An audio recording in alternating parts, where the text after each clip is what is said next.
and deliberate manner until these threats to public safety are eliminated. We take this initial approach while concurrently putting various other measures in place that would constitute a longer-term, sustainable approach to maintaining order, peace, and safety. Since Trinidad and Tobago's independence in 1962, 9 states of emergency have been declared. In other news, the Miscellaneous Provisions FATF Compliance Bill 2026 was unanimously approved in the Senate on Tuesday. Minister of Planning, Economic Affairs and Development and Minister in the Ministry of Finance, Dr. Kennedy Swaratsing, said the legislation will help position Trinidad and Tobago for sustainable growth within an increasingly competitive global economy. This FATF Compliance Bill 2026 will amend 11 laws and is aimed at strengthening the country's compliance with standards set by the Financial Action Task Force. FATF is an intergovernmental organization which issues guidelines to combat global money laundering, terrorism financing, and the financing of proliferation. Piloting the bill, Minister of Planning, Economic Affairs and Development and Minister in the Ministry of Finance, Dr. Kennedy Swaratsing, said it is critical to protecting the country's economic stability and international credibility. FATF compliance matters because the strength of our financial systems affect every job, every business, every investment, national and international, and ultimately the cost of living experienced by everyday citizens. Minister Swaratsing noted that FATF compliance contributes directly to national security. Illicit finance is not an abstract concept. It is closely linked to organized crime, corruption, trafficking networks, as well as activities that threaten public safety. Financial transparency provides law enforcement agencies with tools to trace illicit funds, dismantle criminal records, and prevent the financing of harmful activities. The minister warned that non-compliance could trigger serious economic fallout, including restricted banking transactions, cautious investors, higher borrowing costs, added scrutiny for businesses, and obstacles for ordinary citizens. The bill was unanimously approved, with all 30 senators voting in favor. Into some sport. In secondary schools cricket premiership 1 division, Presentation College San Fernando hammered Vishnu Boys Hindu College by 193 runs on Tuesday in what was expected to be a tense contest. Batting first, Prez posted a competitive 286 for 8 off their 50 overs. Levi Ghani top scored with 75 off 88 balls, while Riyad Mohammed contributed 67. Keel Thomas provided late fireworks, smashing 64 off just 40 deliveries, including 5 sixes. For Vishnu Boys, Inshant Rupnarayan was the pick of the bowlers, claiming 3 wickets, while Nikhil Manik and Ashmir Jumadeen each picked up 2. In their chase, Daniel Holder, 29, Savir Rambaran, 27, were the top scorers for Vishnu Boys.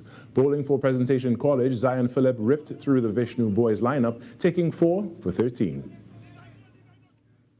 And that's what's making the news this morning. But joining us right now is the host of Trinidad and Tobago Today, Vermala Bakaran. Good morning, Vermala. Good morning, Carrie. How are you today? It's Wednesday morning. I'm doing pretty good. What about you? It's the middle of the week. That means we are halfway through. Halfway through, just going over that hump, you know? I told you March is going to fly by really quickly. Yeah, just as February did. Unfortunately, January didn't. No. That was TTT News on Talk City 91.1 FM. Talk City 91.1 FM. Talk. Cabinet has approved the establishment of the regulatory framework for the registration and management of classic, antique, and vintage vehicles in Trinidad and Tobago. Music.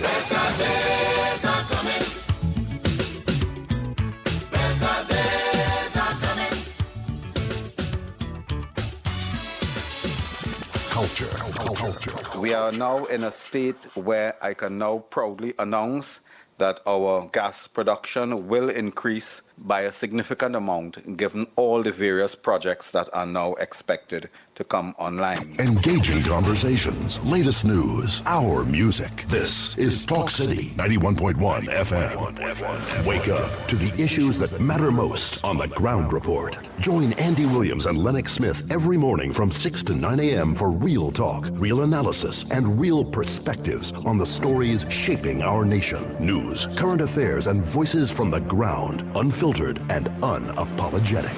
That's the Ground Report. Weekday mornings on Talk City 91.1, where the conversation begins.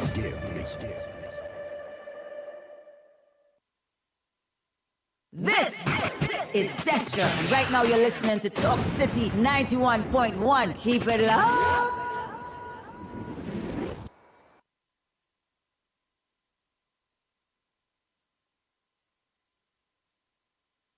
This is Destra, and right now you're listening to Talk City 91.1. Keep it locked.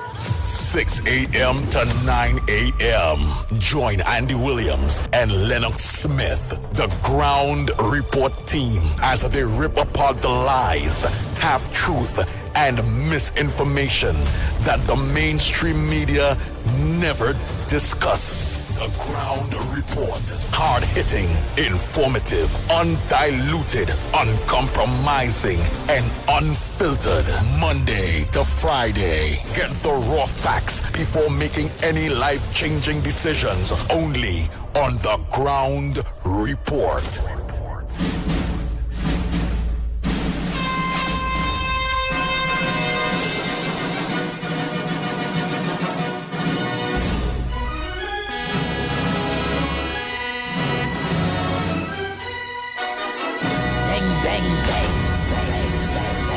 The Ground Report, the Ground Report. The government of Trinidad and Tobago is not closing down Petrotrin. The Ground Report, the Ground Report. I would think that there's been very clear that all the employees of Petrotrin will exit the company. All. The Ground Report with Andy Williams and Lennox Smith. We must make the government work for the people rather than have the people work to keep a government in place. You must develop a sense of self-reliance. You must develop a sense of confidence. And you must know and remember that parliamentarians are your servants and that you are the lords of the land. And so I ask you to put your hand on your heart, every one of you, and shout after me, I am the government. Louder, I am the government. I am the government.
shine.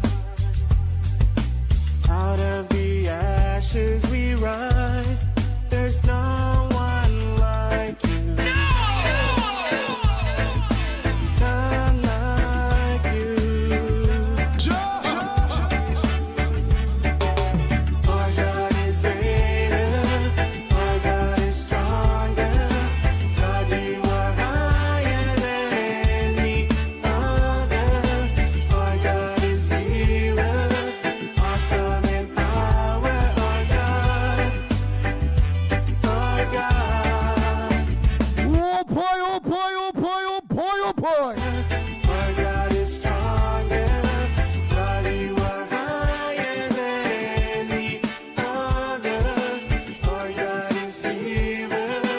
Awesome in power. Our God. The Ground Report with Andy Williams and Lennox Smith. Good morning, Trinidad and Tobago. Time check. It's 11 minutes past the hour of 6 o'clock. And you're listening to the Ground Report. Yours truly, the Pitbull of radio. That's me, Andy Williams, eh? Lennox Smith, the big word man. Director Snipes. Water you turned into wine. Yeah. Let me say welcome to those of you that are now locking on, or for the first time finding back the Ground Report. Welcome back. And now let me say morning to all my drivers. All my drivers. My maxi taxi drivers, PH drivers, bus drivers, truckers, private cars, private vans. All my drivers, a pleasant good morning to you. And again, welcome to Talk City 91.1 FM, The Ground Report.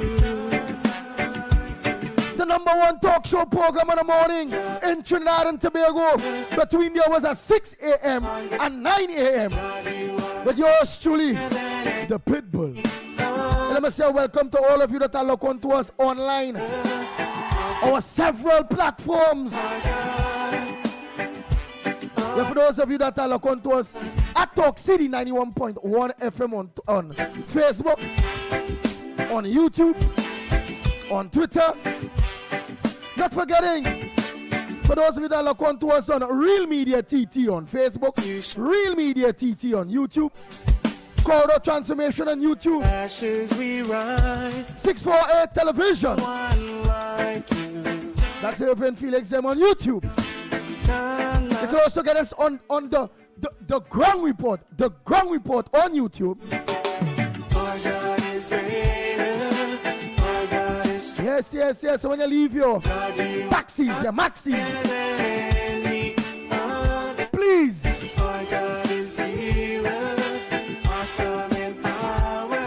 make sure and log on to the Ground Report via social media on your phone, and you know how we're finding it, right? My drivers, anybody tell you all this morning change that dial? You don't want to hear 91.1 FM? Let me know.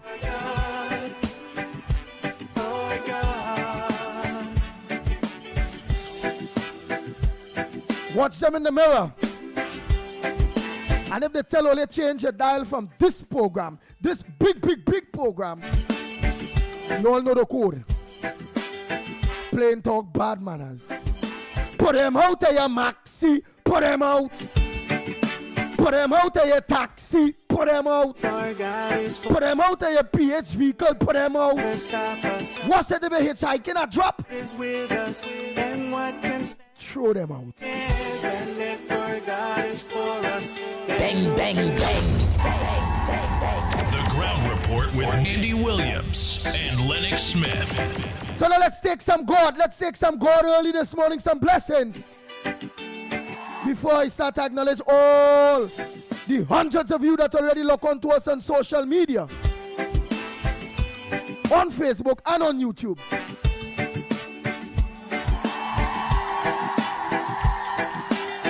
And don't forget, Trinidad and Tobago, we must We must make the government work for the people rather than have the people work to keep a government in place. Nice, now listen to the first verse.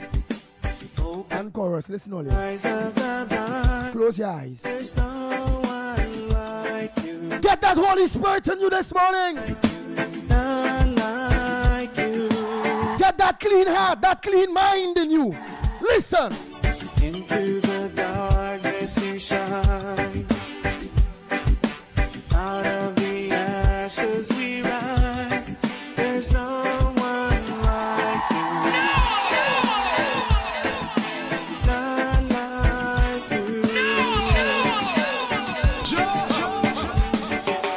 Our God is greater. Our God is stronger. God, you are higher than any other. Our God is healer. Awesome in power. Our God. Our God. Hear me, name one. Hear me, name one.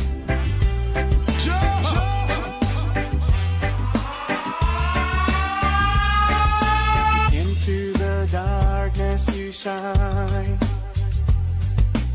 Out of the ashes we rise. There's no one like you.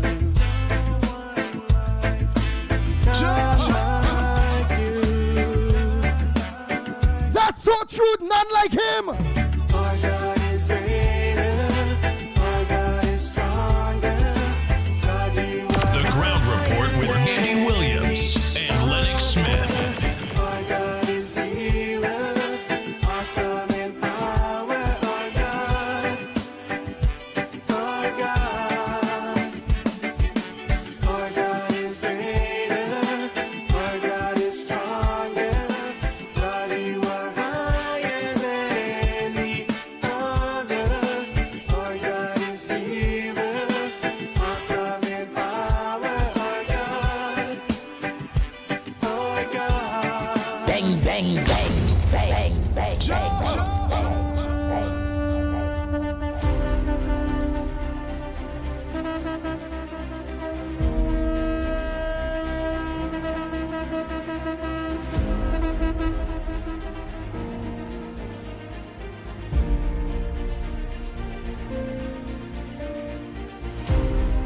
The Ground Report with Andy Williams and Lennox Smith.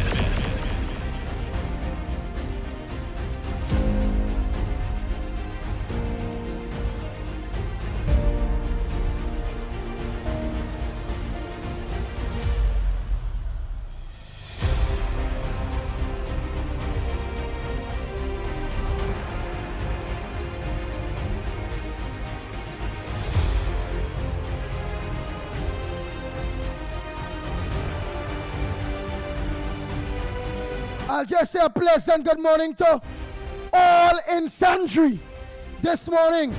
East, west, north, south, central, Tobago. And for all of you that are looking to us on the World Wide Web, throughout the diaspora, a pleasant good morning to each and every one of you. Those of you in South America, Central America, North America. For those of you all in Europe, throughout the Caribbean, St. Lucia, St. Vincent, Dominica, Venezuela.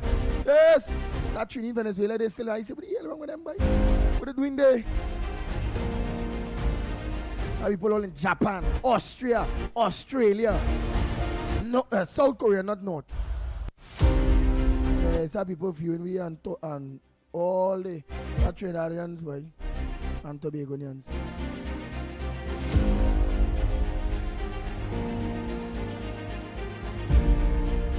Imagine that somewhere we are among the war right now.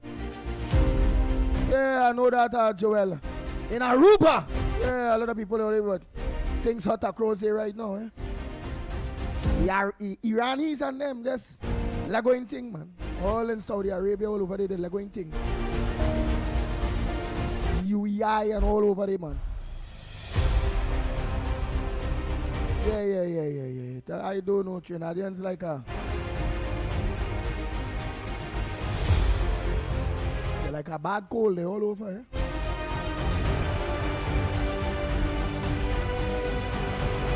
And Tobagonians, I must say.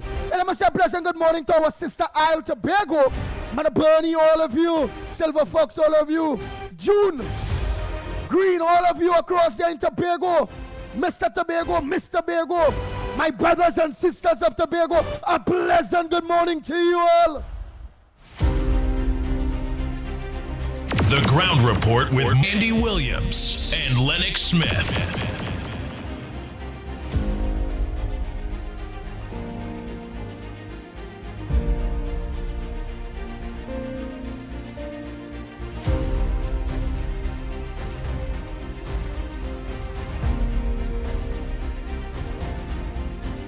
Let me say pleasant good morning to Nigel Snipes, director.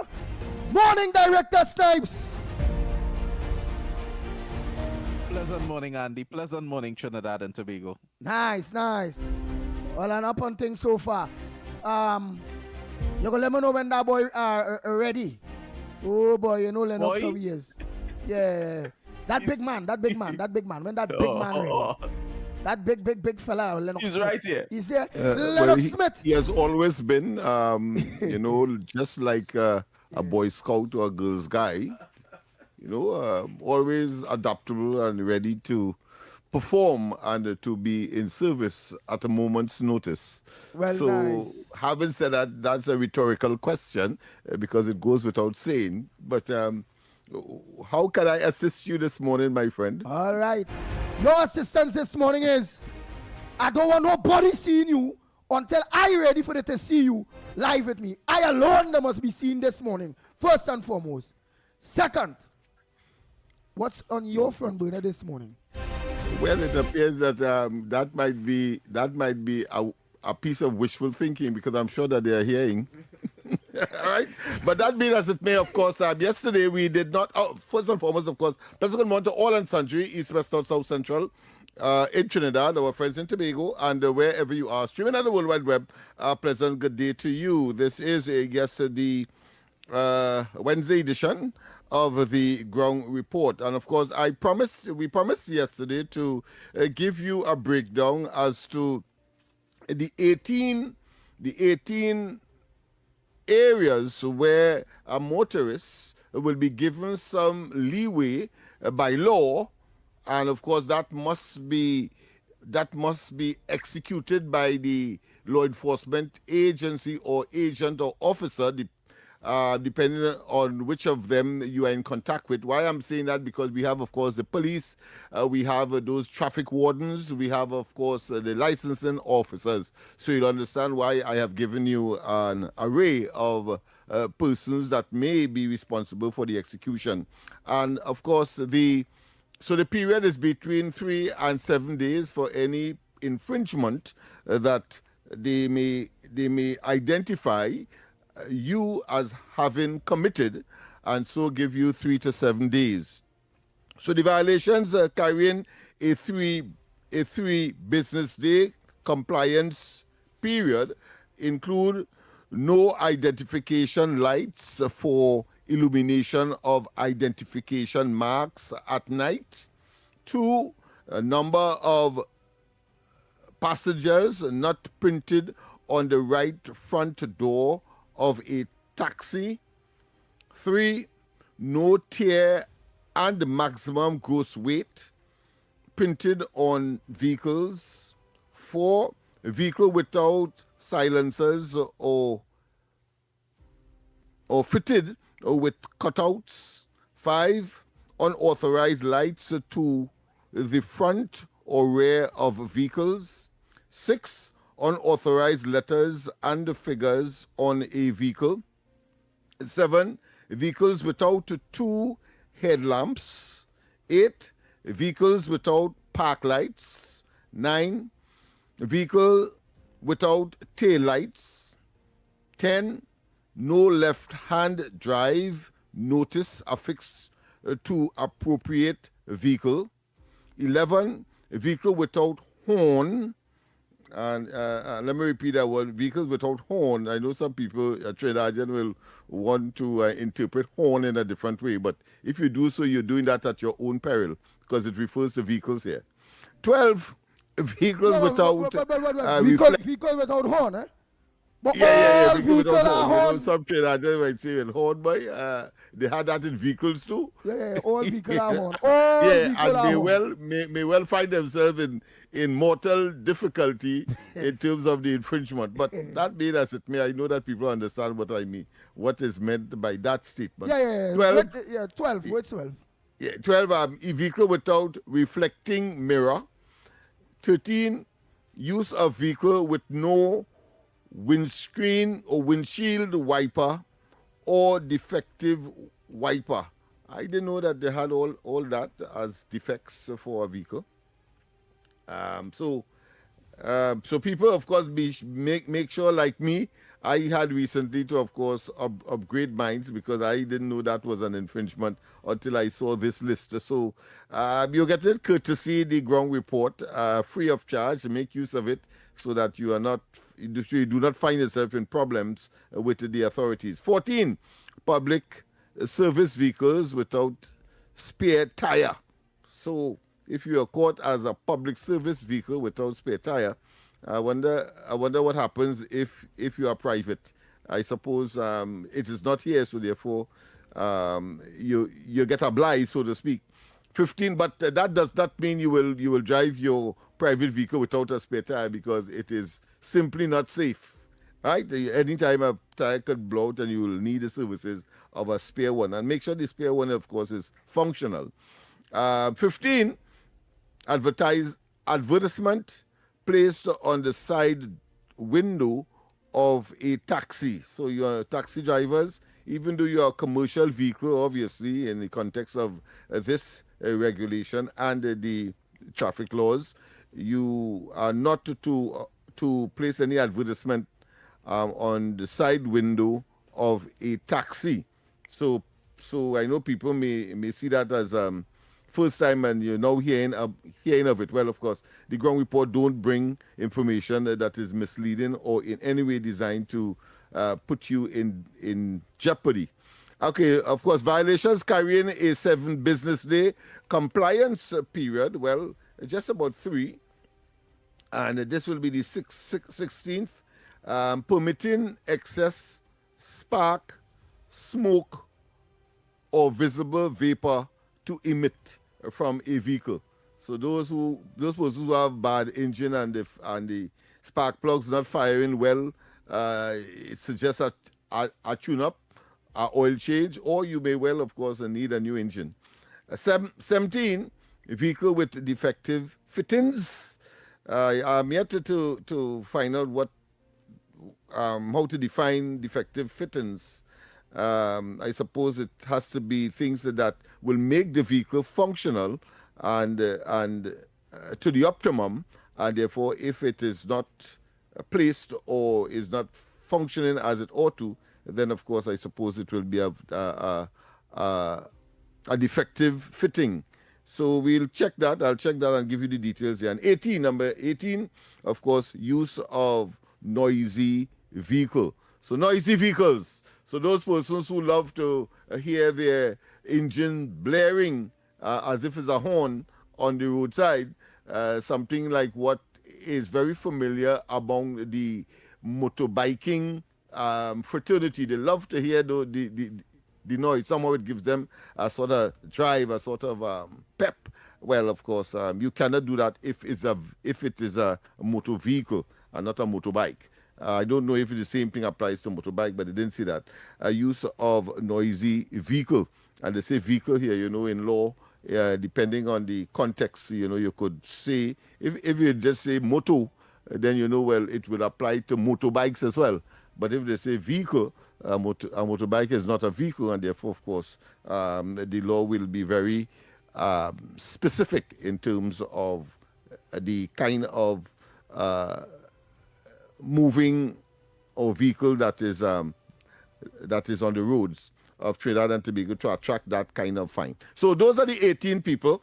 I would love to hear what the callers would have to say with respect, of course, to that, and whether or not there should be more added, and if so, well, of course, we are right here to, of course, communicate with the authorities on that. But those are the 18 areas that you must be concerned about as far as giving you 3 or 7 days notice to get those defects rectified on your vehicles being used on the roads, and of course the authorities having designated as such. We go for the break, and when we come back, more on this edition of the Ground Report. Every morning begins with a story, the headlines you need, the voices you trust, the conversations shaping our nation. Welcome to Trinidad and Tobago Today, where your day starts informed and inspired. News that matters to you, conversations that spark new ideas, stories that move Trinidad and Tobago forward. Tune in weekdays, Monday to Friday at 6 a.m. or join the conversation on any smart device at TNT Today Show. Trinidad and Tobago Today. Start here, exclusively on TTT. More news, more access, more ways to stay informed. TTT News covers the stories that matter on air and online. Join us nightly at 7. TTT News, committed, accurate, relevant. This March 8th, in celebration of International Women's Day, Talk City 91.1 FM proudly presents Women Who Lead. Imagine a world free of bias and discrimination. A world that's diverse, equitable, and inclusive. A world where women's achievements are celebrated and their voices amplified. For over a century, International Women's Day has championed gender equality, and the journey continues. Join us as we highlight powerful, inspiring women who are breaking barriers and shaping our future. Women Who Lead, launching March 8th on Talk City 91.1 FM. Together, we can forge gender equality. Inspired by actual events. My daughters used to think our family was bigger, all because my bill was late. Meet Johnny. When his electricity bill didn't arrive on schedule, life for him involved a lot of searching. Bill? Anybody see my bill? Hello? Bill? Luckily, Johnny's older daughter helped him take charge of his life by signing him up for TNTech's free online e-bill service. I'm not computer savvy, but this online thing, real easy. In less than 10 minutes, we finish. Now, I get my bill on time, every time. Hey, I might be old school, but I'm feeling light years ahead. And now, my daughters no longer think they have a missing brother named Bill. Thanks, TNTech. Visit ttec.co.tt to sign up for e-billing today. TNTech, the power to make it work. The Prime Minister triggered the provisions of the Constitution and asked Her Excellency the President to declare a state of emergency in Trinidad and Tobago. The proclamation was signed by Her Excellency, and a state of emergency came into effect at 12:01 this morning. This government has demonstrated a clear, decisive, zero-tolerance approach to gang-related crime.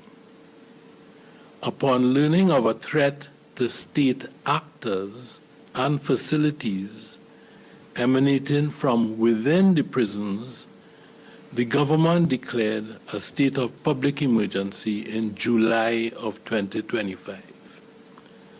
That state of emergency was extended by the Parliament in accordance with the provisions of the Constitution and ended on January the 31st, 2026. During that period of time, July 2025 to January 2026, the Trinidad and Tobago Police Service and the Defense Force conducted a number of operations and isolated certain gang leaders from the gangs and enterprises that they control.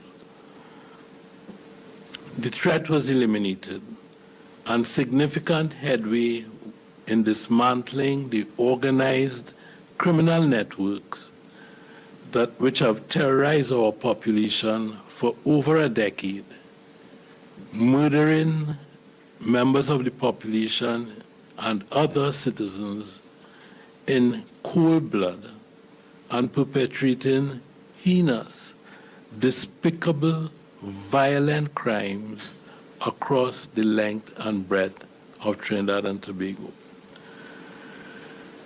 The murder rate and number of serious crimes dropped precipitously to the lowest recorded numbers in years, owing in no small measure to the diligent intelligence-led efforts of the TTPS and the armed forces. The government, during that time and afterwards, sought to enact legislation that would allow the country to continue along this trajectory. The trajectory of drastically curbing crime and criminal activity by, in part, uprooting and permanently dismantling the gangs that were allowed to grow in power, reach, and wealth unchecked for the decade preceding our tenure. We were successful in some of these legislative efforts, but unfortunately unsuccessful in others.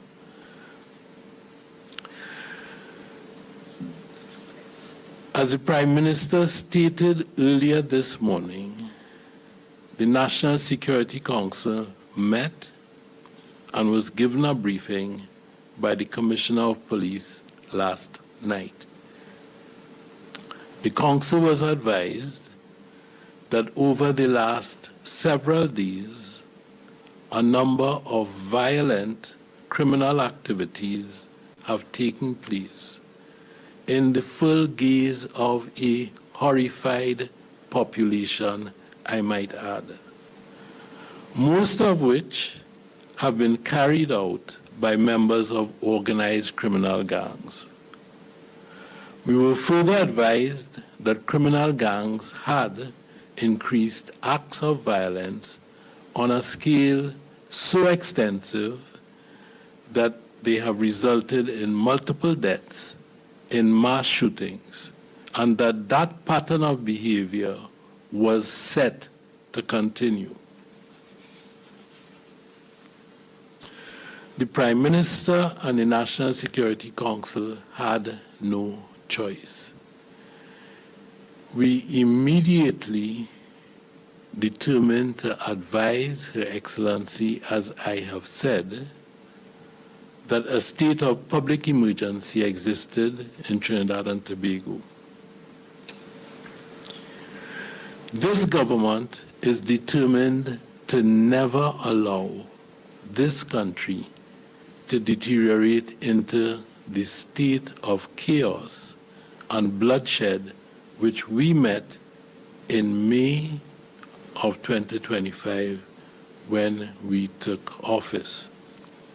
We shall never accept the slow, dangerous surrender to the criminal gangs in our midst.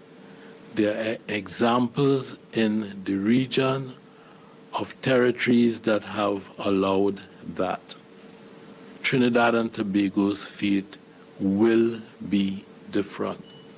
From the road to the radio, Talk City 91.1.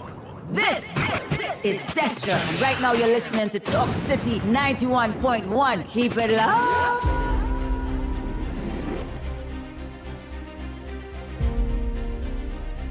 The Ground Report with Andy Williams and Lennox Smith.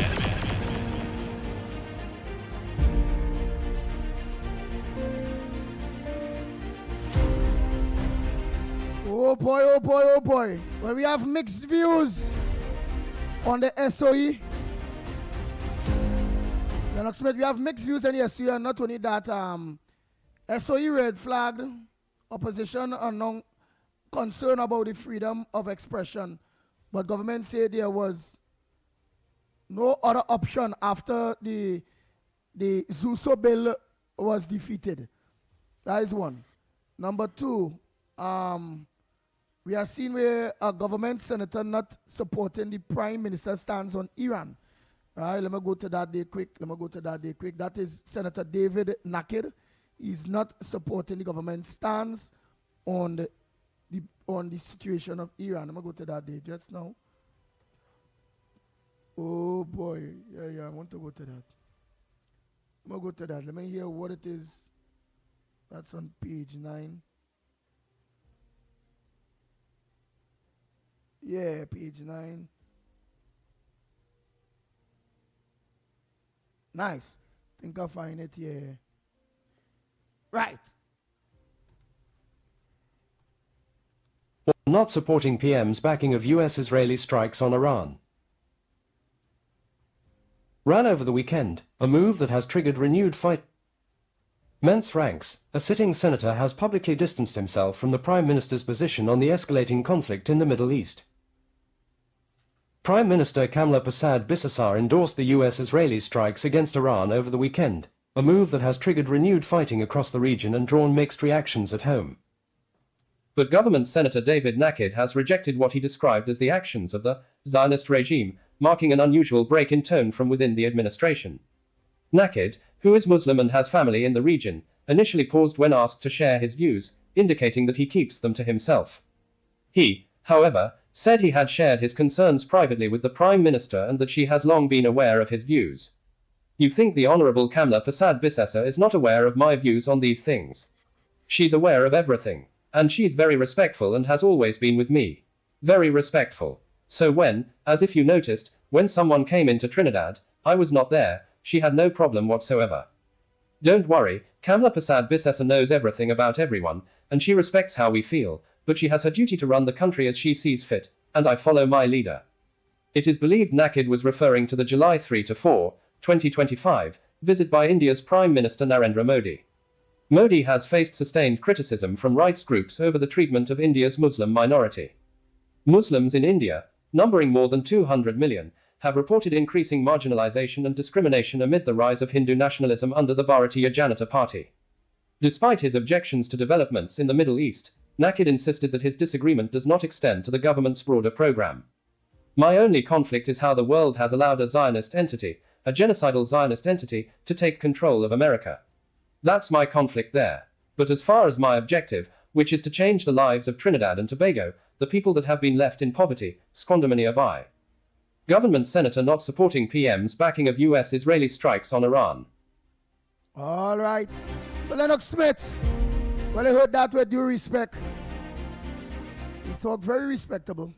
Well, yes, of course, he has made his position clear based on his belief because, I mean, let's face it, people have different ideological positioning and feel very strong about certain issues that are emotive, some nestled in religion, some nestled in science, some nestled in simple belief. Of course, and we know, of course, the anthropologists and others will tell you the evolution of humankind is largely due to that kind of dichotomy, that kind of difference. So right in the Middle East there, you have, of course, the Shiite, which, of course, is dominated by Iran, and then you have, of course, the Sunni Muslims, where, of course, Saudi Arabia is probably the leading country there with respect to that category, if you want to call that, of Muslim. And of course, they have their own differences as well. So that will come up. So what you are seeing here is just a microcosm of the larger issue that has engulfed ideological disposition based on religion, as I said, and other issues. So, but I think it is the way you handle it. And I think it was handled very professionally, very forthright, because, I mean, he did mention it to the public via the media. And, of course, he also spoke of personal or private intimations that he would have had with the Honorable Prime Minister on whose instructions he is a senator, and therefore, of course, it is up to her to decide whether or not that is acceptable or not. But he has agreed that she has to run the country in the way that she sees fit. And of course, he has accepted that as well. I'm not seeing much. I'm not putting more than that into it. I also watching the fact in Tobago here in the papers again here, where the Privy Council clears the way for 20 million payout to former Paul Coleman murder accused them by what? $20 million payout. Privy Council clear the way. Short and sweet. Well, that's the local courts did say that there was an infringement of the fundamental rights of these individuals in more ways than one, but it was more based on abuse. And of course, the evidence were clear. You cannot be in state custody in a secured environment such as a prison, for example. And then you have the very operators abusing the inmates, and I think that is where that stems. It has nothing to do with the guilt or innocence of the accused. What it has to do is with a situation where those who were supposed to have them in protective custody, so to speak, abuse their authority, and it is in that regard the courts have made a decision. Okay then. Well, healthcare workers say they're going to proceed with protests despite the SOE. But I know when a SOE in place, you really don't supposed to have no protesting. But the healthcare workers say they will still proceed with their protests. Well, on the last occasion, there was a tolerance, or should I say a clear acceptance that would not affect the people protesting. That was clear. On this occasion, maybe it is not as clear as one would have liked. For example, I see people are talking about Regulation 11, where they're saying that social media, bloggers and so on have to be careful. And of course, the opposition is saying that, listen, that is a direct affront to freedom of speech. And of course, they made reference to the Dimashq night scenario, so as to reinforce their argument. This administration, this government, this prime minister, we have seen over and over, she is not opposed to, nor in any way will curtail freedom of speech. But if it, of course, in this particular case, affects the public in such a way so as to promote violence and as to promote, of course, the undermining of the authority that was given to the government to have a safe and secure society. Yeah, certainly she's that type. Action must be taken, yeah. She's that type. She's a very, very good person that way. Trinidad Tobago, the murder toll at this point in time in the Guardian is 62. Right, and one more, the lines are open. What's your contribution before we go to that 7 o'clock hour? What's your contribution on the ground report this morning? But what I will say is here that a stroke victim perishes in a fire in Barpore home. So if he's a stroke victim, he perished in a fire. No playing people, most people in that stroke. But we also have a break to take as well before the news. Well, let me take it one time. We go for that break and come back. When we come back more, the lines are open to you. Talk City 91.1. Thought-provoking conversations, bold perspectives, voices you trust. Talk City 91.1. Bigger, bolder, and more powerful than ever before. Yes, Talk City 91.1 FM. A brand new era of talk radio is here. With voices you know, trust, and respect. Get ready for an all-new lineup of the very best in talk. Andy Williams, Lennox Smith, Stephen Reese, Mr. X, Derek Charbodi, Roland Stewart, Sharon Farfan, Sudath Prasad, Heavy Duty, Alex Asing, Karen Francisco, Jerry Lean Lewis, Short Pants, and more of the voices shaping the national conversation. From hard-hitting current affairs to real community issues, culture, politics, social development, and the stories that matter most to you. This is where Trinidad and Tobago comes to talk.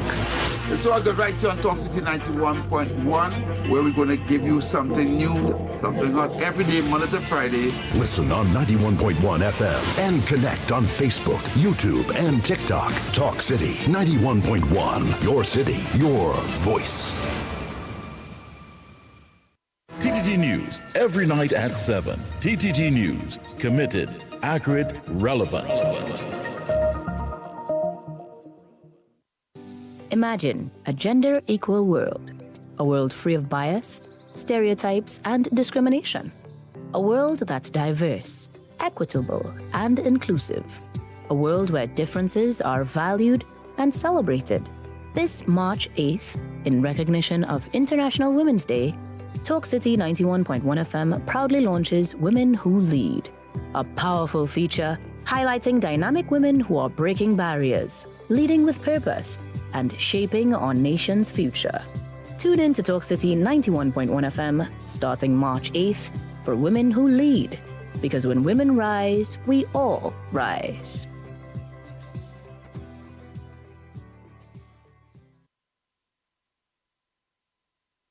This is Destra, and right now you're listening to Talk City 91.1. Keep it locked. The Ground Report with Andy Williams and Lennox Smith.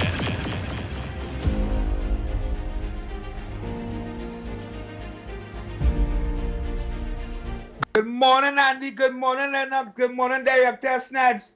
I want to say good morning to all your colleagues. Kingsley King. Job well done, Kingsley. Keep up the good work. You're the man work hard.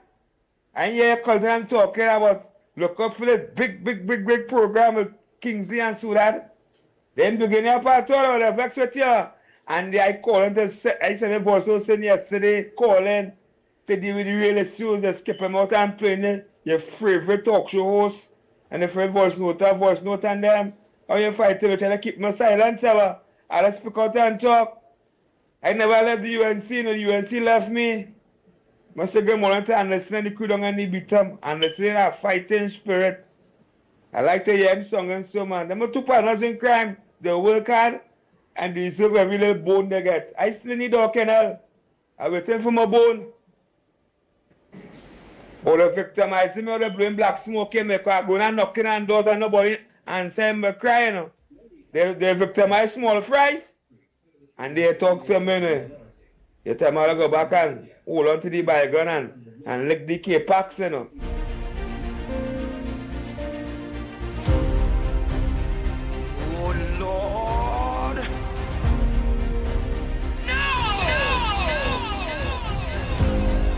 The Ground Report with Andy Williams and Lennox Smith.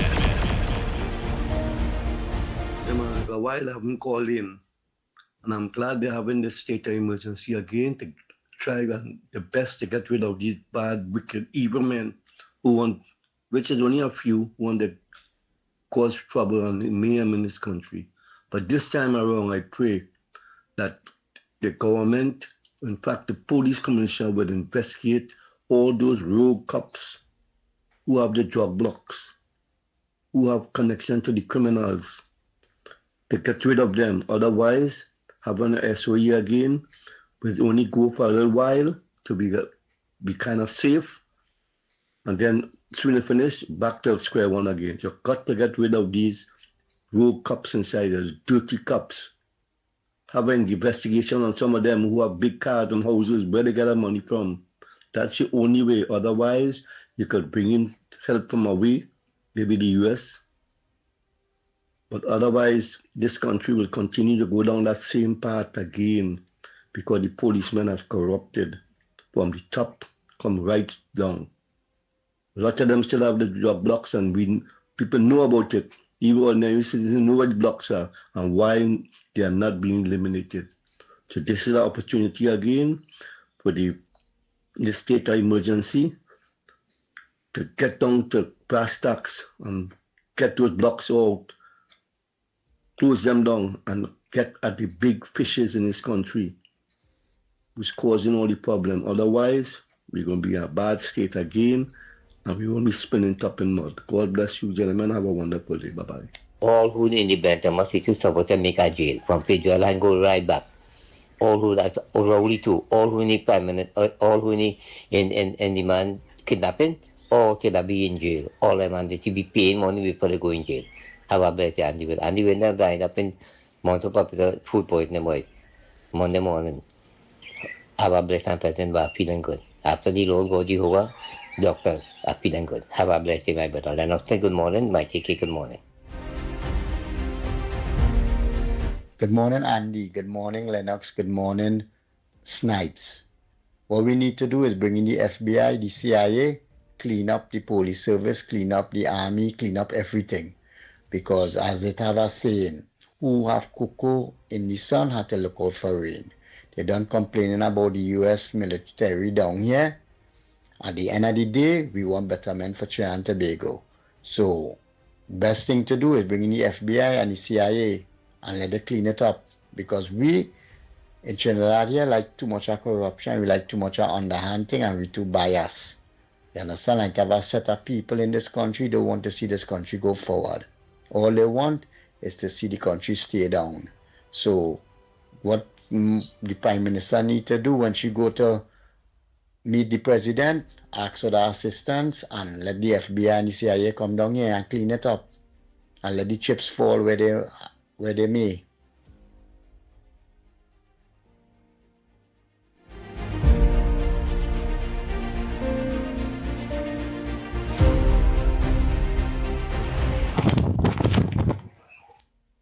Oh, and they might Lennox. Yeah, man. Boy, these little fellas, they may want to jail them, boy. They want to hang these little fellas. They meant killing you, all kind of thing, and them going in jail and making them and come out back, boy. And then the lawyers, prosecutors, they want to fight the case just to make money in the head. No, dog. Kill them fellas and hanging, boy, or give them some injection or something, put them to sleep or something, man. They're overdoing it, boy. These men they want going in old jail. You understand? Bring back the hangman. Hang about 10 of them. Unless you catch them with guns and ammunition. There's so much life in the ammunition. There's so much life going on the drain. Look at all the crime rate going on. You understand? I'll just going by people and thinking, you understand? And the crime rate just keep going up. You understand? Gotta do something about it. You understand? Oh boy, oh boy, oh boy, oh boy. Time check.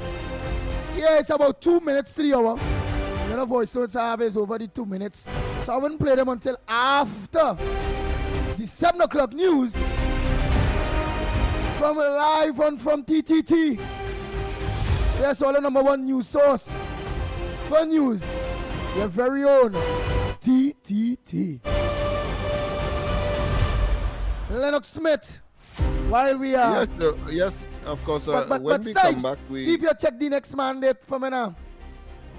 When we come back, when we come back, we have, of course, the statement by the Prime Minister that was issued to the media. We probably could read that in order to give people an appreciation and to reinforce what you played earlier. And, of course, that which was said by the Attorney General. Because, of course, it refers to, this statement here refers to the Prime Minister's position on the whole matter, reinforcing, of course, the other things that we already know or would have been told. But we have to go for the news. Andy? Yes. Oh, boy. Snipes, work a miracle for my boy. Trinidad and Tobago, we going for that news. Will do. I could assure you that he's working. He has adopted the work ethics of the ground report. Nice.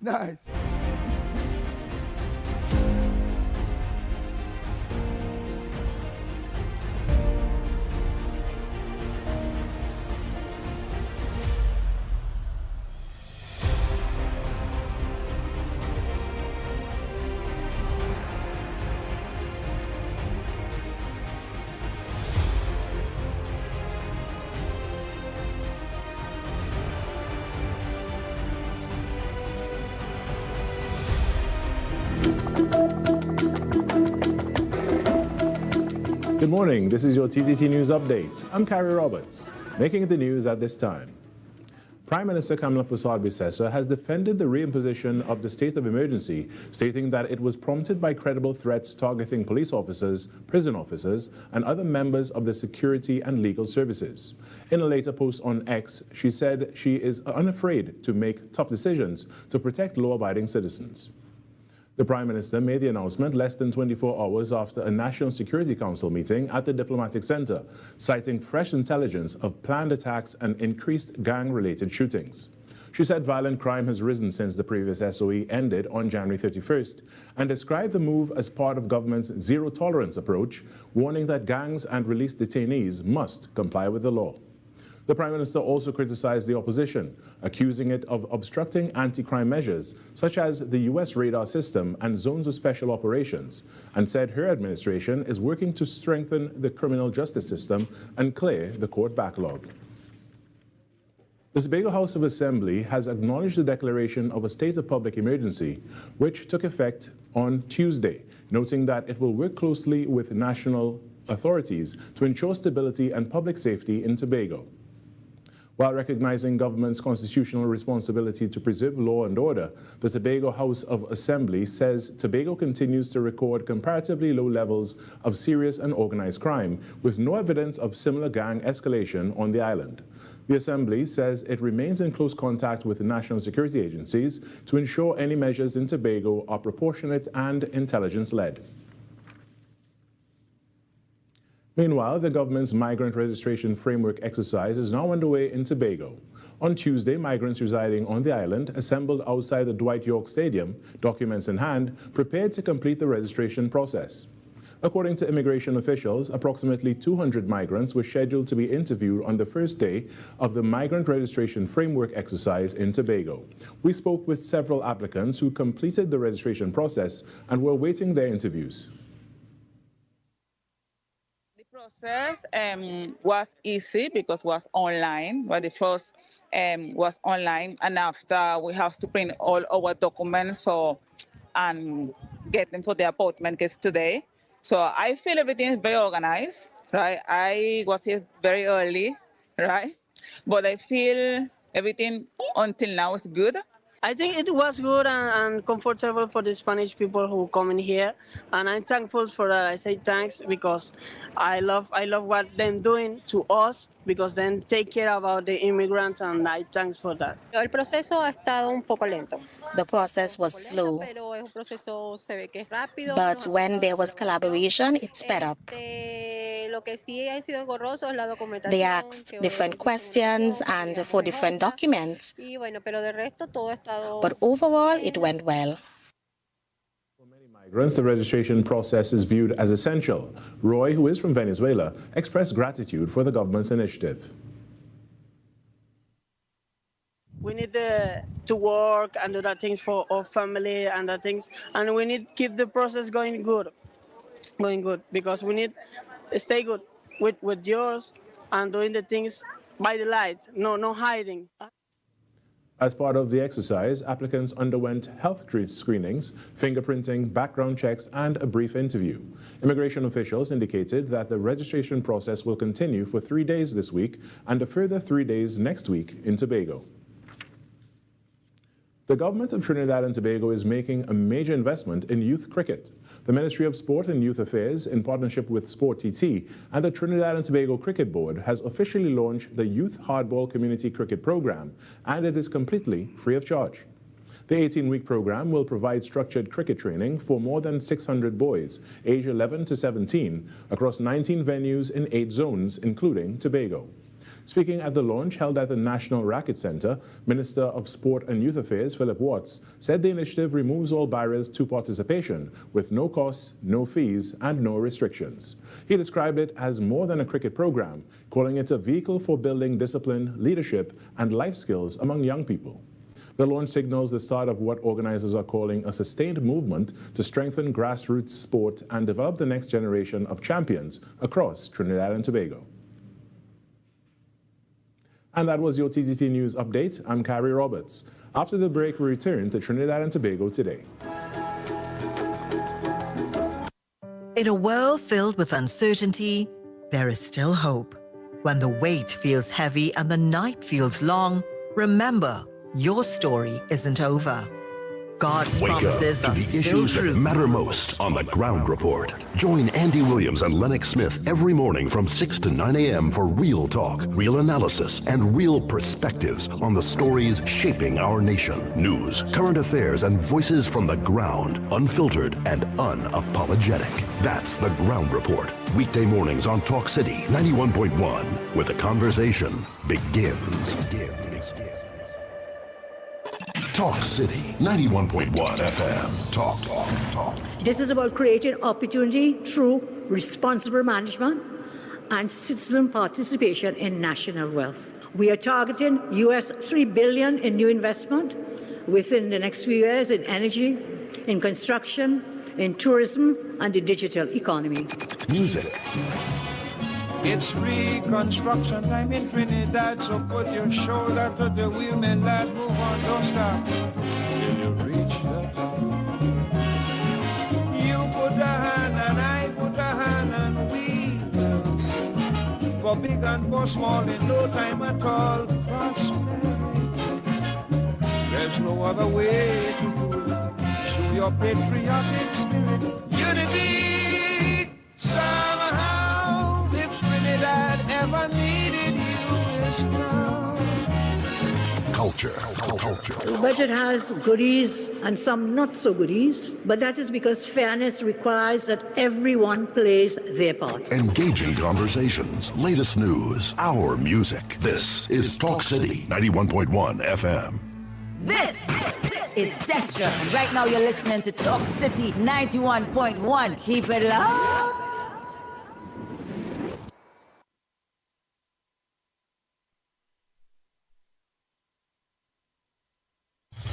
6 a.m. to 9 a.m. Join Andy Williams and Lennox Smith, the Ground Report team, as they rip apart the lies, half-truth, and misinformation that the mainstream media never discuss. The Ground Report. Hard-hitting, informative, undiluted, uncompromising, and unfiltered.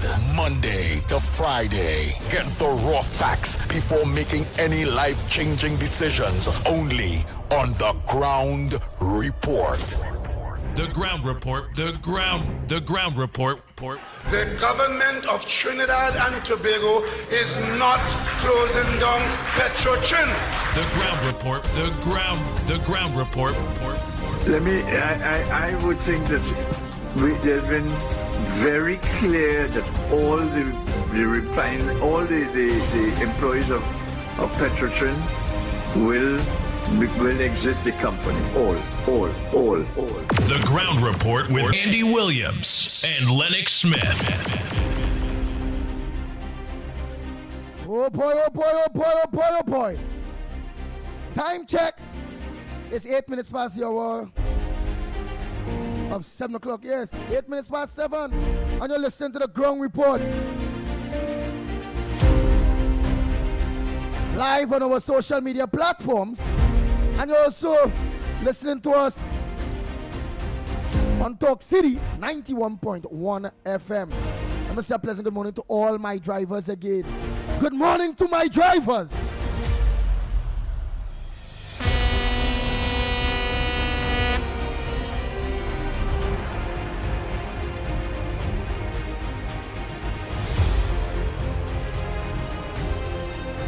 Right, so right before Lennox Smith make it clear on what's the Prime Minister thoughts on the SOE, let me just finish off quick. These are voice notes, them here. And then we're going to get down to that. Oh, boy.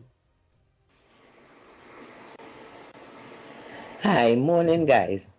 You know, lately I am seeing so much concern about the, so much concern by the government and the Minister of Justice about these Venezuelan migrants.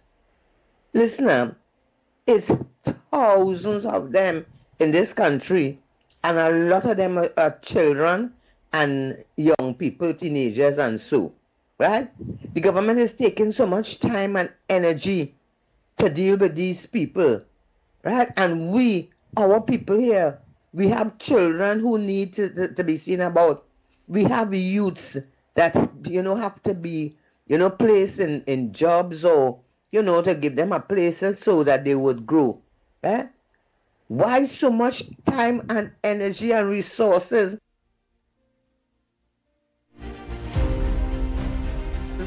are being spent on thousands of Venezuelans when we have a problem with our youths in this country? What are all these people doing here? You think any Trinidadian could have put God out the thoughts and find themselves in Venezuela by the thousands and be still living? Man, get serious, people just be vexed with Trump when you see he deporting these people and he dealing with these people. But you have to do something. Nobody tell you to ill-treat them, but the fact of the matter is charity begins at home, and we have a problem here with our people getting jobs and doing things for them, for their life to be better. So the thing about it is, deport these people. Maduro has gone. Deport these people in a civilized manner, in a good way, and let them go back and get all that they need back in Venezuela. There's no war going on in Venezuela. Send these people back and concentrate on fixing Trinidadians. Here we have to stop this attitude as if we are softer and nicer than anybody else. Come on, plenty youths going astray in this country. It's time to fix Trinidadians first.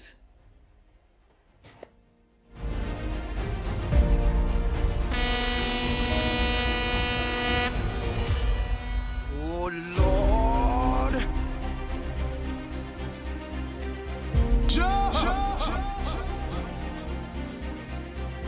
Morning, Ground Report. Good morning, Director. Good morning to TMT. Angie, I have a front burner that has been bothering me for the longest while, and that is if you're from the Chaguanas area and you know where the Chaguanas police station is, that stretch, let's say you are standing directly in front of the police station, it's walking distance from the courthouse, and then you have another business, and then you have a bar, and then you have a mechanic shop, right? All of this is less than 2 minutes away from each other. And for the life of God, I cannot understand why it is that a bar that is operating there at the corner, that you have all these Venice girls applying their trade, these call girls. And it could be day, it could be night, and don't even pass there on a Sunday morning. And it is so blatant, right? Yesterday I coming down on that stretch, 3 police officers just passed me right in front of the bar.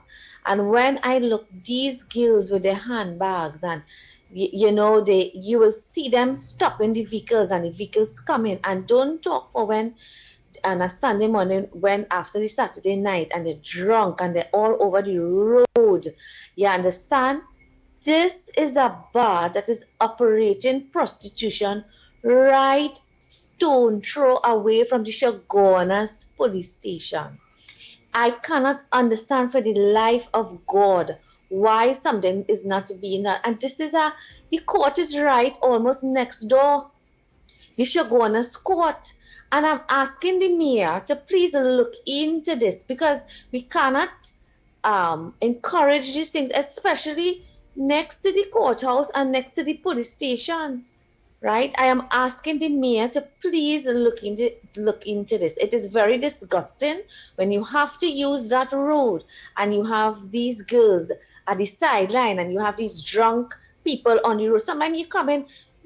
A couple of Sundays ago, my husband, the guy was so drunk that he ended up bouncing him. They had to end up going to the police station. It is really, really ridiculous. I am begging the mayor to please look into that business, please. The courthouse is right there. The police station is right there. Thank you. Oh Lord. Bang, bang, bang, bang, bang, bang. The Ground Report with Andy Williams and Lennox Smith. We papa, I like she. Hey, protect your husband, you know. Protect your home. There are plenty of my East Indian brothers and sisters. They ain't doing that. Well, not not sisters. East Indian brothers. They overdoing it. Yeah. They say they like it pink.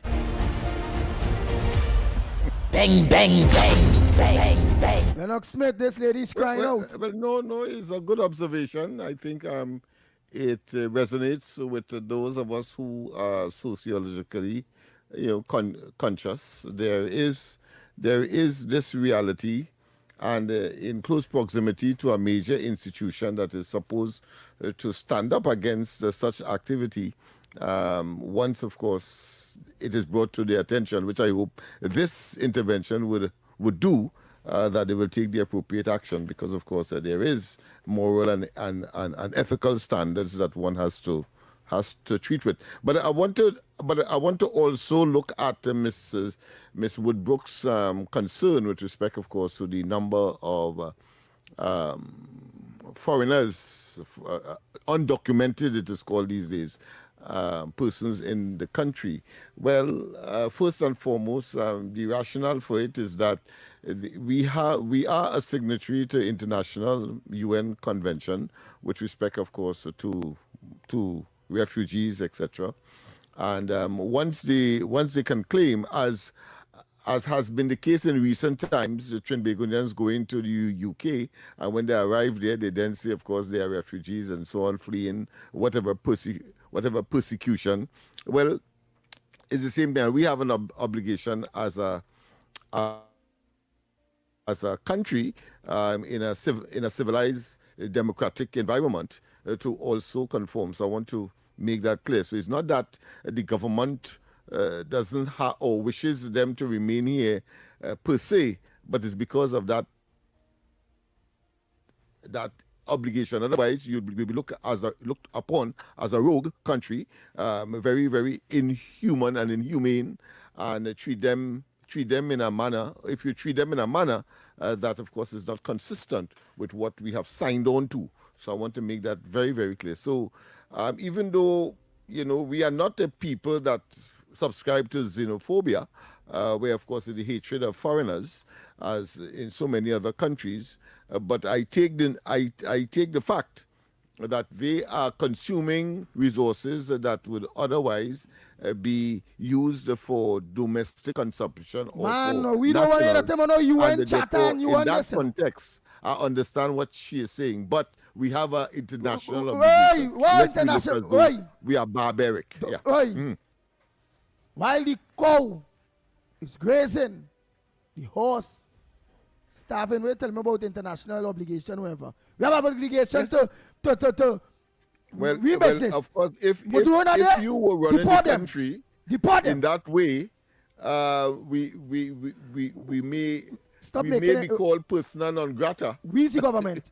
We is the government, and we do business. Yeah, but to have sanctions and all of those things that you don't want.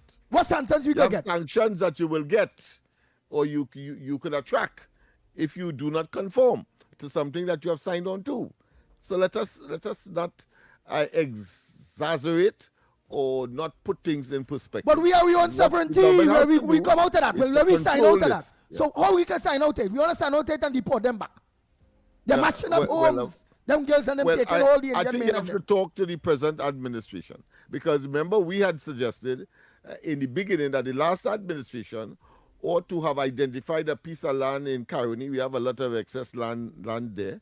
And just as what they did in Syria, as what they did in Syria, put some tent city so the people will know, and of course you put the necessary security measures in place so that the people would know that when the time comes and things have settled back home, that they would, at least be encouraged, be enticed by that kind of accommodation to get back home where they'll feel much more comfortable. Once, of course, difficulty would have been resolved. You see that nice boy, pretty boy, Joy kind of scenes you under this BBC, Fox, kind of bacchanal thing there you on there. You understand? We not on that, you know. What we on is we have a sovereign nation, and here it is. Just the same way Donald Trump and them could change the rules accordingly for the best interests of their people and their country. And just our Prime Minister talking CARICOM in a big way, which I respect, I love, I like how she do it. I am saying, you see the charter and the chart man, whoever. Let me get yourself out of that and let me deport all of them. They're mashing up families, they're taking them Indian women and them husbands. And you hear when this next woman complaining, they're all out on the road there on a Sunday when she go in the market passing there. She vex, she husband is with there and you had to make a mistake and bouncing them down and all kind of stupidness. I didn't hear the woman say that, eh? She husband is past. I didn't hear the woman say that, eh? Right? She made an observation, which of course impinges on moral and ethical and how it go look scenarios. I never heard her said that she husband has been there. No, not there, but he passed. To the ground report to get some kind of reprieve or some kind of relief. All right, but she never said.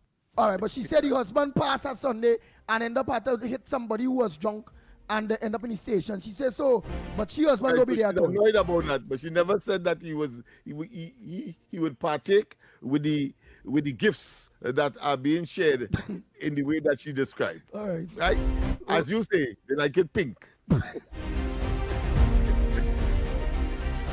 bang, bang, bang, bang, bang, bang, bang. Oh, Lord. Let's take a caller, pleasant good morning to you, caller. Hey, Lennox. Look, we see you there, boy. A pleasant good morning to you. But we have a caller. Hey, look, Lennox Smith. Good morning, Andy and Lennox. Diego Martin inside again. Good morning, yes. All right. I want to talk up to Penny and Senseless and Chibanza Misfits. You know, there was a UNC minister from Tobago who was Minister of Tobago's Affairs called Morgan Job. I believe if he was alive, he would have spoken to Penny, and the words he would have used, vacuous. So I want to advise Penny to talk to Neil and Massey, executive, let it talk to the dead, and let him advise them. Because she and the lollipop man and the candy man apparently doesn't understand crime was reduced by 42%. The American people in the embassy, I think in the charge of affairs, say that is a selling point for Trinidad and Tobago. So I don't know where they're going with that. They are vacuous. No. The other thing I'm talking is serious thing, eh? And then I'm going to talk quickly about the Prime Minister and do we have access to her demeanor now. 20 million we had to pay for my pocket and your pocket, where an Attorney General by the name of Lymore, when the file went missing, he bring it two Itafood former judges to give him advice. They went to the Privy Council. They make a set of money, the local court of appeal, Privy Council is the same set of lawyers. One of them, you remember the La man, Mr. Nelson was singing the Calypso, he have a name like that. He is the one basically tell the Angostura man who was basically alleged for sexual misconduct that he's a good boy too, and he gave him a blight. But this man eat a food and he take it right up to the Privy Council, advise Lymore to appeal it, and we taxpayers have to fork out another 20 million plus lawyers' fees and things like that. That is why they eat a food. And remember, Lymore in a Miami court caused us to lose $33 million, eh? So I think we should bring back Lymore here and let him answer, because if we let him run like a goatee, he could end up in the CCJ as a High Court judge, because he ran away from Trinidad and he gone to the Eastern Caribbean. Okay, my take on the Honorable Kamala Prasad Bissessar.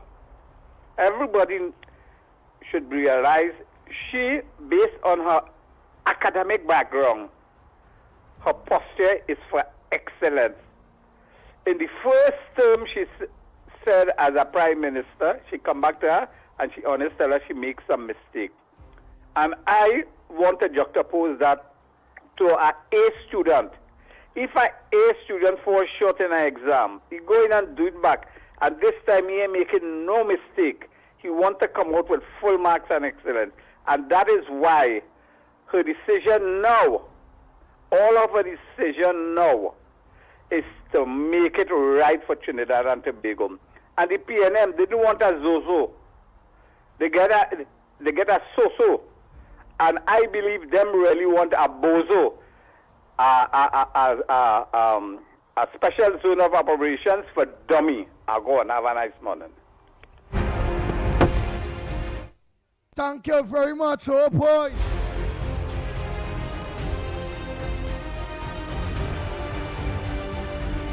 Right, Gloria say, Andy, I agree.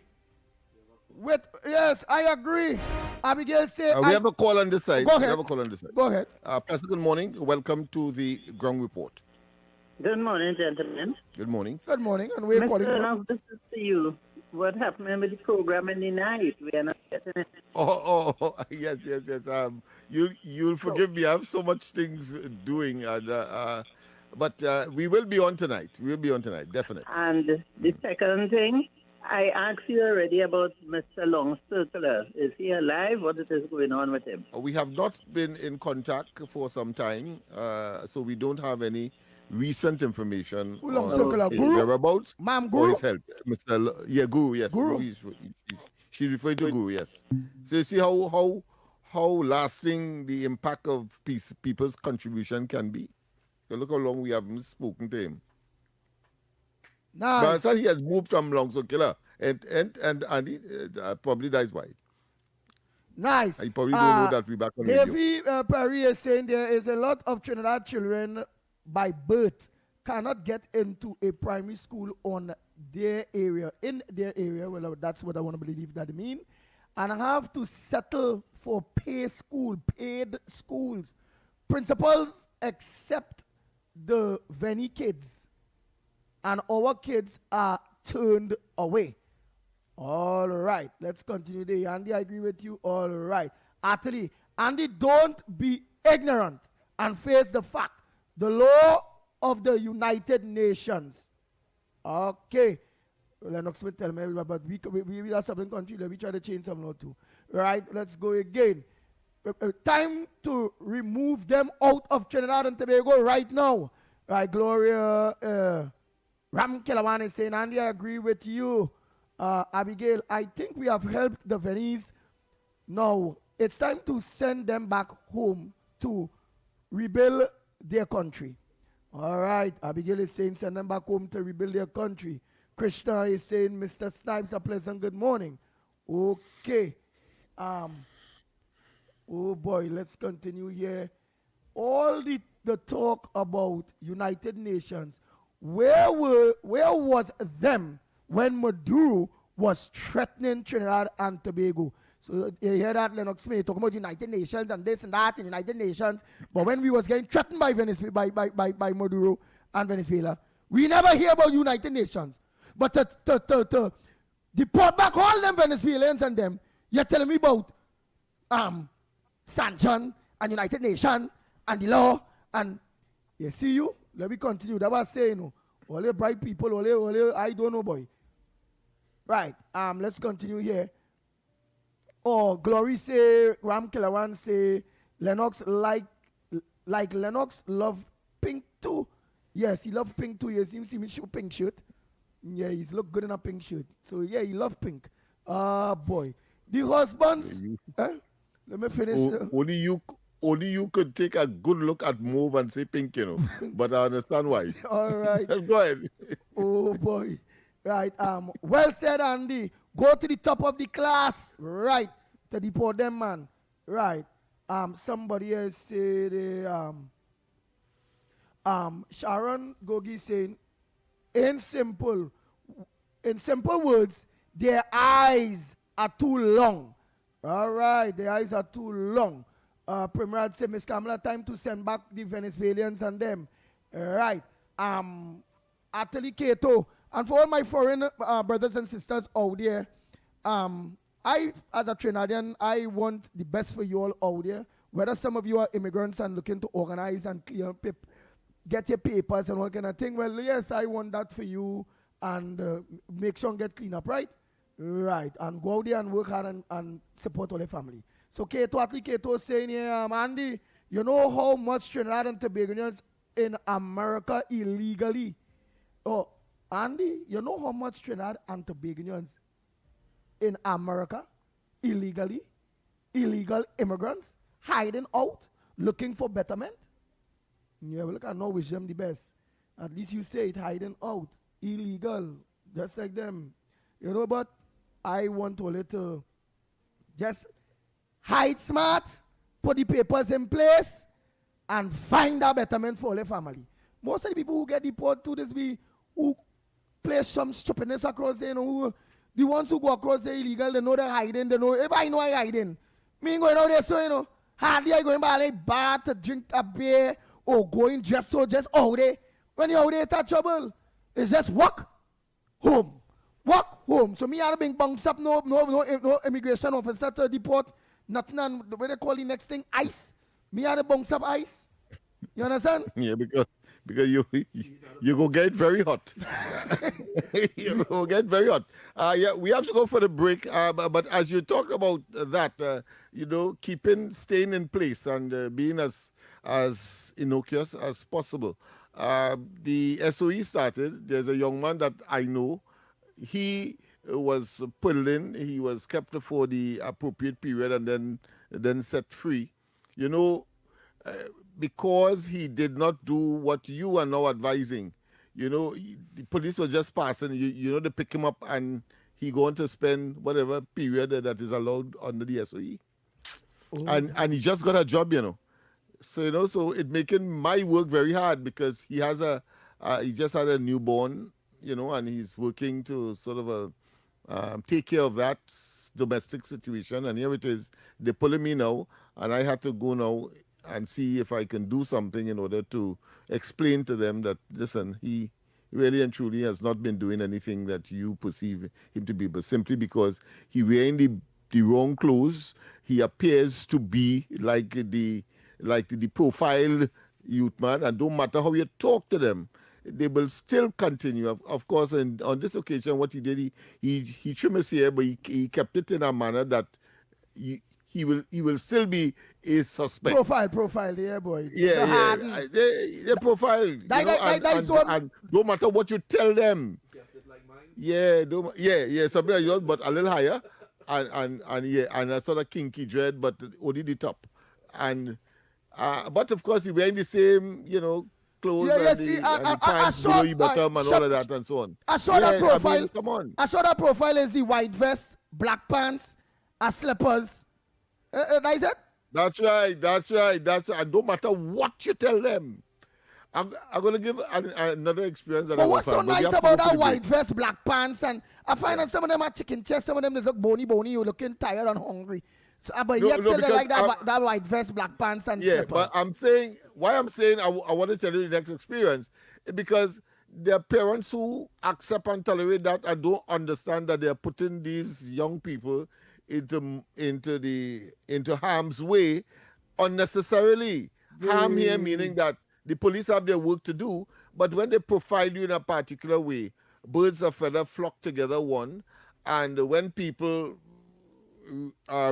repetitively, you know, experience a particular type of attitude and in terms of wear, in terms of talk, in terms of conduct, and in terms of who you associate with, then you are vulnerable for those who are in authority and in a situation of a SOE, you to be pulled in, and therefore your reputation and your family and all of that become involved. We have to take time to sort of clear you from clear you from what the police may think you are engaged in and all of that. Good people have to go and do that, when of course it could have been avoided by just staying on the straight and narrow. Stay out of problems, stay out of the people's way, or be the profile that they are not looking for. Nice. And before we go for that quick break there, Snipes, I would like to say too, I always thought that the girls in Trinidad and Tobago, and I still believe that,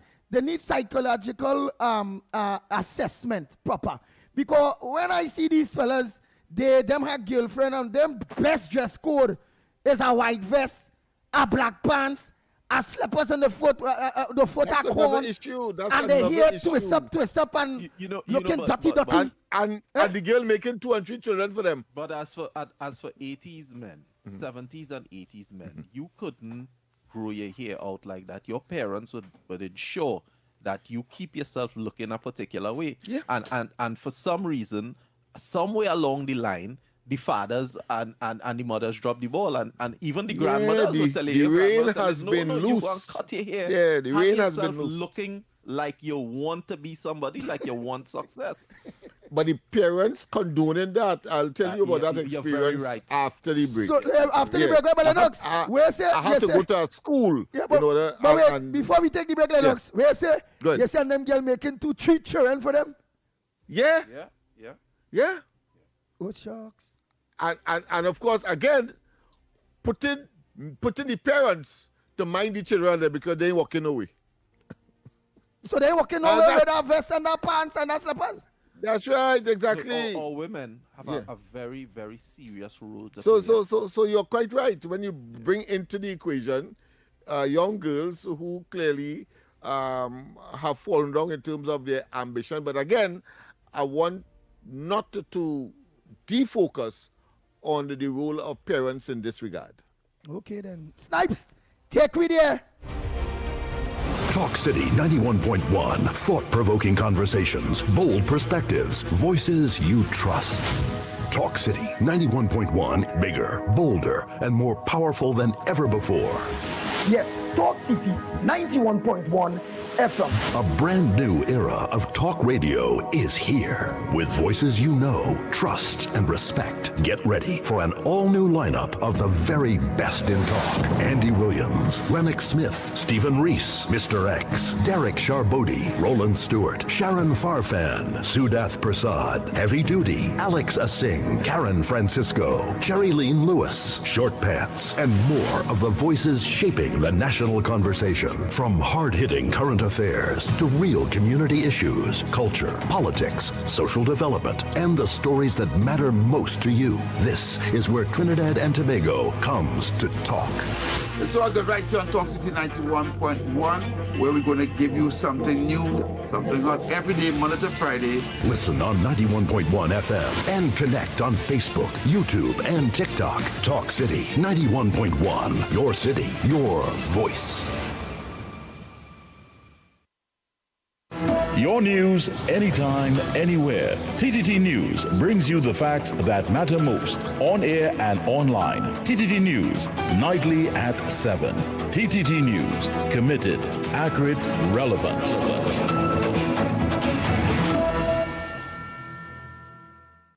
This March 8th, in celebration of International Women's Day, Talk City 91.1 FM proudly presents Women Who Lead. Imagine a world free of bias and discrimination. A world that's diverse, equitable, and inclusive. A world where women's achievements are celebrated and their voices amplified. For over a century, International Women's Day has championed gender equality, and the journey continues. Join us as we highlight powerful, inspiring women who are breaking barriers and shaping our future. Women Who Lead, launching March 8th on Talk City 91.1 FM. Together, we can forge gender equality. Will you ever notice how water is part of everything we do? From singing in the shower, to washing the car, to cooling off after a long day. Here's a friendly reminder from WASA. Before you move, before you relax, before you enjoy the day, pay your WASA bill. It's easy to do. Pay online anytime at wasa.gov.tt. Visit a WASA customer service center. Use the self-service kiosk or pay at authorized partners like Western Union and commercial banks. Water is life, and we're evolving to serve you. Join the evolution. Pay your bill. This message is brought to you by the Water and Sewerage Authority. The Prime Minister and the National Security Council had no choice. We immediately determined to advise Her Excellency, as I have said, that a state of public emergency existed in Trinidad and Tobago. This government is determined to never allow this country to deteriorate into the state of chaos and bloodshed which we met in May of 2025 when we took office. We shall never accept the slow, dangerous surrender to the criminal gangs in our midst. There are examples in the region of territories that have allowed that. Trinidad and Tobago's fate will be different. From hard-hitting current affairs to real community issues and the stories that matter most to you, this is where Trinidad and Tobago comes to talk. This is Destra, and right now you're listening to Talk City 91.1. Keep it locked. The Ground Report with Andy Williams and Lennox Smith. Nice. Time check. Yeah, it's 41 minutes past the hour of 7 o'clock. And you're listening to the Ground Report. You're truly the pitbull of radio. Director's night. Not forgetting the big word man, Lennox Smith, in studio. Oh boy, so let's continue those voice notes and them and people. Yes, the lines are open to you for your contributions. Let me clear up some of this list here real quick here, boy. Oh boy, oh boy, oh boy, oh boy. Yes, and you are right, ma'am, you are right. Trinidadian men need to be obligated. Their eyes too long and don't watch on the other side. Eat local dish. All right, they know that. But Trinidadian men, I don't know. They like wild meat. You know, much of them out of season, when wild meat season out, you see the warden and them, the game warden and them, they still lock up people who hide in Gucci and tattoo and all kind of thing all over. So they still like that. Don't matter what. They say they can't eat the local dish right too. Now and again, they need to put in a like Gucci, tattoo, maniku. They like wild meat, ma'am. So I don't know, you have to put some kind of thing in the food. You know it have maximum put in people drink way to make sure you're not feeling to smoke again or to drink alcohol again. So it is turn you off and higher system. Don't want you feel to do that again. So all your Trini women, all you have to find some kind of antibiotic to inject in all your man and all your husbands for them not to want to eat wild meat and they will stay local dish, right? All right. Bang, bang, bang. Bang, bang, bang, bang, bang, bang. Because the wild meat calling them, it keep calling them. Amigo. So all you just be smart now, man. Some all you home, all you only want to pawn old clothes still. Man, 90 and ass a slip. Colors in all your hair. All the cooking there, the man saying, but where's there's a granny out here? And when you look so, you see the goatee well deck up. Boy, ay. All the woman be smart too, eh? All right, let's continue. Go ahead, caller. Pleasant good morning, Brother Andy. Good morning to you. Lennox Smith, pleasant good morning to you. Trinidad and Tobago. Now, Andy Williams, Lennox Smith, and Trinidad and Tobago. Now, I want to say pleasant good morning to the Honorable Prime Minister. Right? And I stopped supporting you 100%. I supporting you 1,000% now. Here why I supporting you 1,000%. The situation that Trinidad is in at present, if somebody don't care, they wouldn't make the decision that the Prime Minister is making today. The reason a SOE now finish on the 31st of January, right? Carnival was the 16th and the 17th. And after Carnival, the youngest month in the 12-month span in a year is February, 28 days. And from the 17th, from the 18th of February to now, watch how much murders take place throughout Trinidad and Tobago.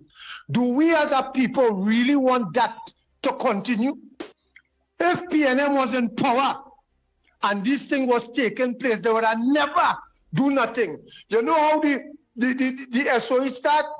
When a jeep, a panel van went and sit down in front a police station and wait for a man who went to sign a book. And when the man come out of the station, they decide to kill the man and they end up killing somebody else. That is what they call don't care about the law, right? And Trinidad and Tobago, we have to understand that when somebody mean good to your country, we have to give them that respect.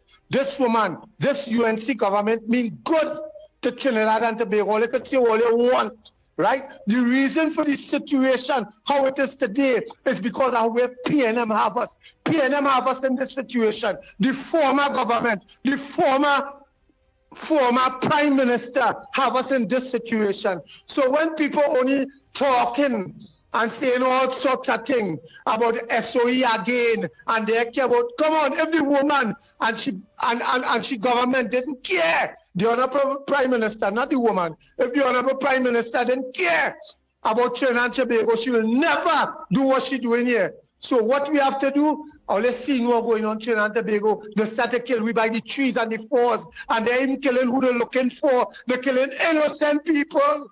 It's innocent people falling on the ground. People linemen have they're studying nothing. They're just linemen.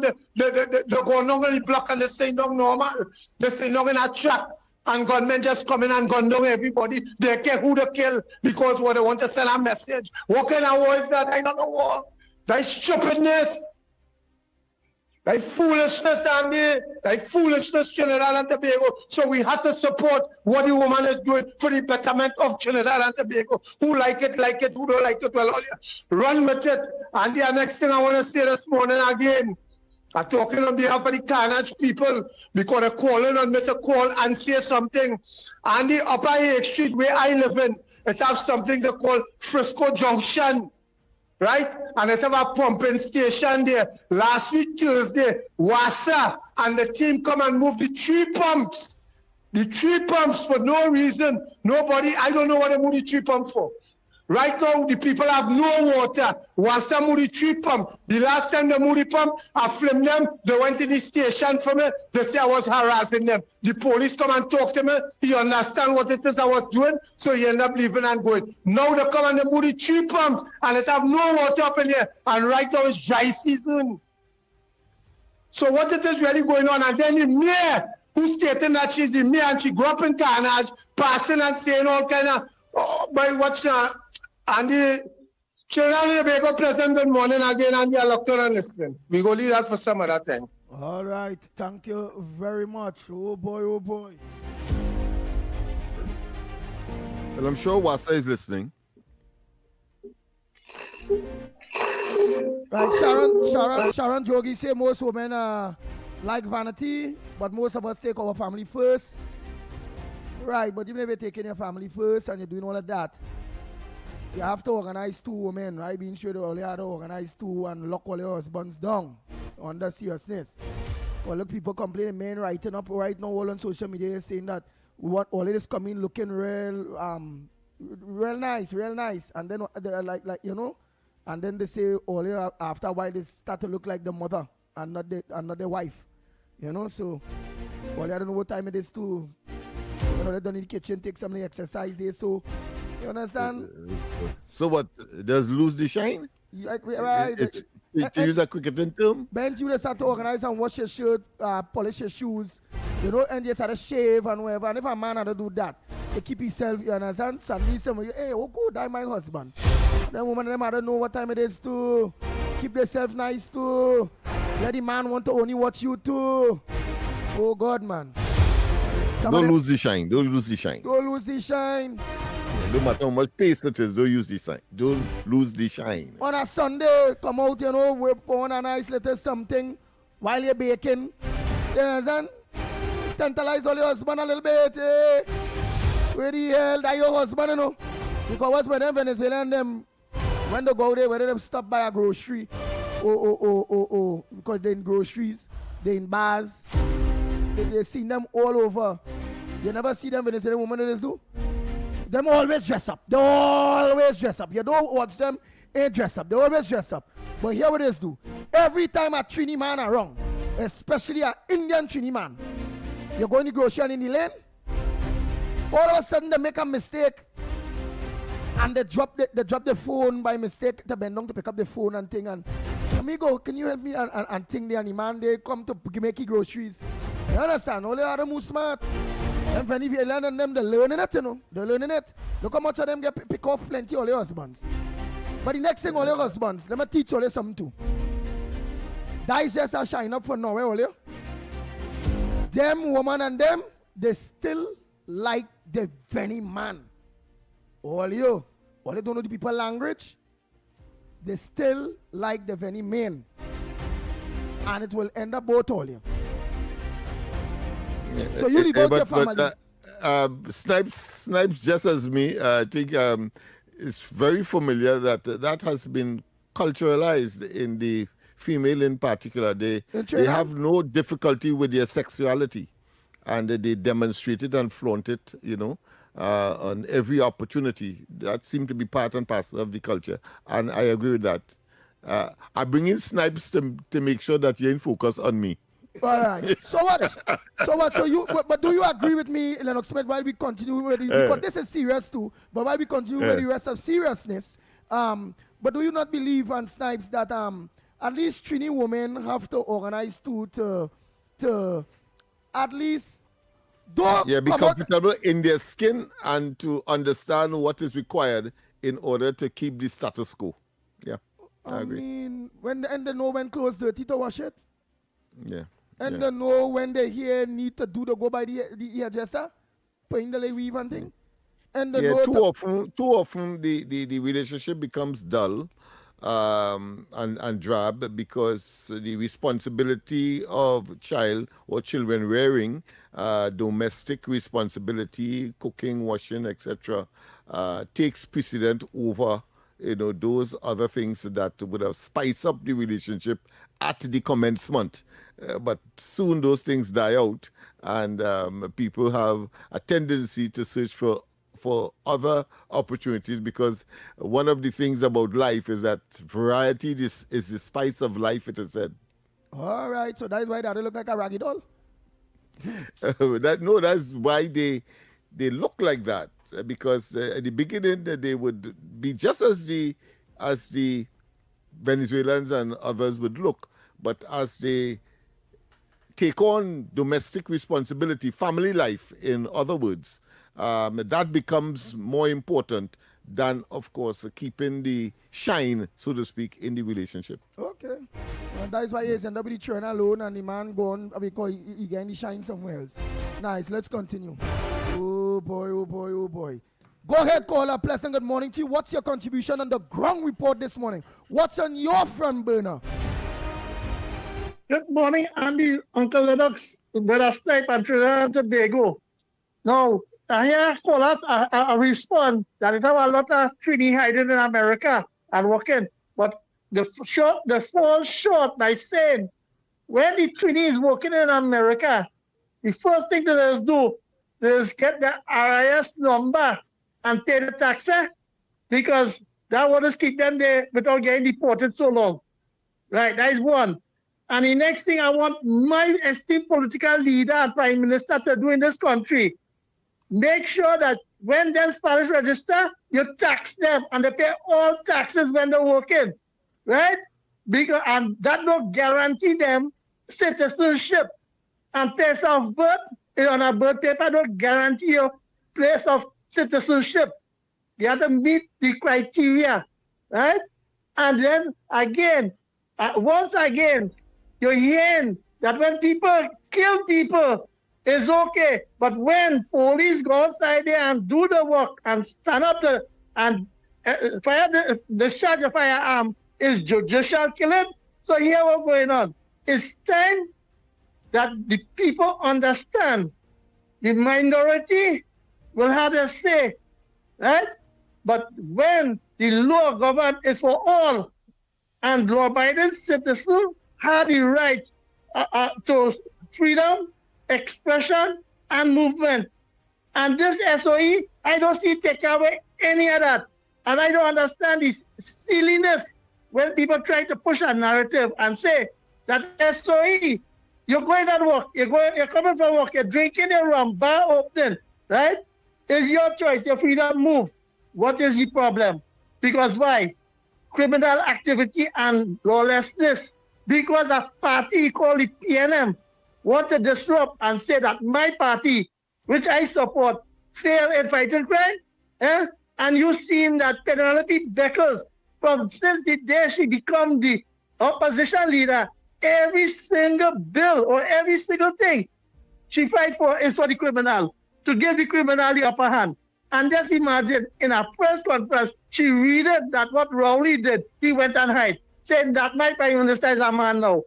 When my prime minister turned man, yeah, she turned man because you know why? She had the testicle fortitude to stand up, to tell people in the Caribbean, enough is enough, and we are a sovereign state. And here we're going on, people. Let's stand up and debunk evilness in this country. Have a nice day, Andy, and thank you for taking my call. Yeah, no problem, man. Well, we have to go for a break. We have to go for a break before, of course, we enter into the news. So, I don't know if you want to have any last comment, Andy? Boy. So when we go for the break, we're going to the news one time, or are we coming back within a timing? It appears that we won't have time to get back. But let's see. We'll play it by air. All right. We go for a break, and when we come back, more. Your stories, your communities, your country. TTT News is everywhere, on the ground, across Trinidad and Tobago, and on every smart device. When it matters, we're there, reporting the news as it happens. Because your world can't wait. Your world moves fast, so do we. TTT News brings you the people, events, and issues that matter most. Stay informed, stay ahead. TTT News, every night at 7. TTT News, committed, accurate, relevant.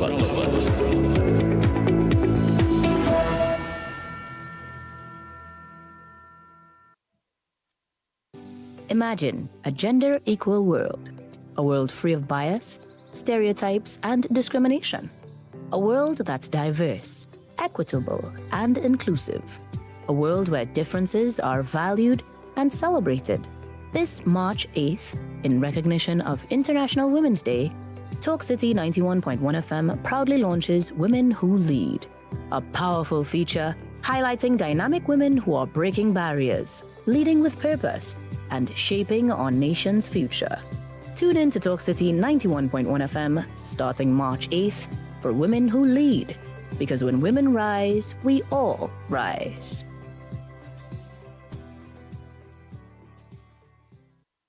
But Johnny, how come your house is twice the size of mine, but my bill is twice the cost of yours? Johnny, what's going on, boy? How your bill so low?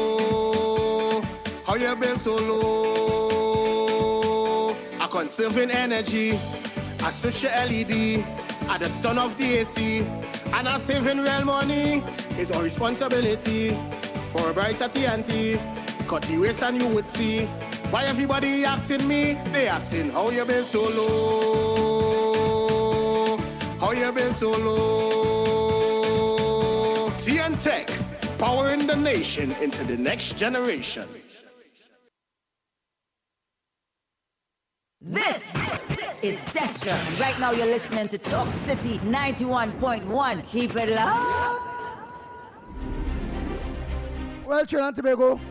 Well, yes, we are hearing us, but we have to go for that 8 o'clock news that you all will get and grow to love, man. TTT News. As Snipe they say, and yes, while the news coming on, yes, and not only, and let me make sure and correct that while we continue the other topics, it's not only women to be blamed. Trinidad and Tobago, we all should need Pitbull of Radio as somebody that is respected out here. The men have to be blamed too. And men, you all and all have to get you all act together. Help out all your mama, all your wives, all your common law wives, all your girlfriends. Help them out, stand up with them. Some always smoke, all your grandma in, take a mint. Some always drinking, all your rum, always coming home smelling stink. The woman turn off all you. Some always stop bathing plenty and all kind of thing, man. So come on, man, brush all your mouth and thing too. Right, so the women we better handle the stories, okay? Let's go for the 8 o'clock news and come back. When we come back, more right here on the Ground Report. We'll be back.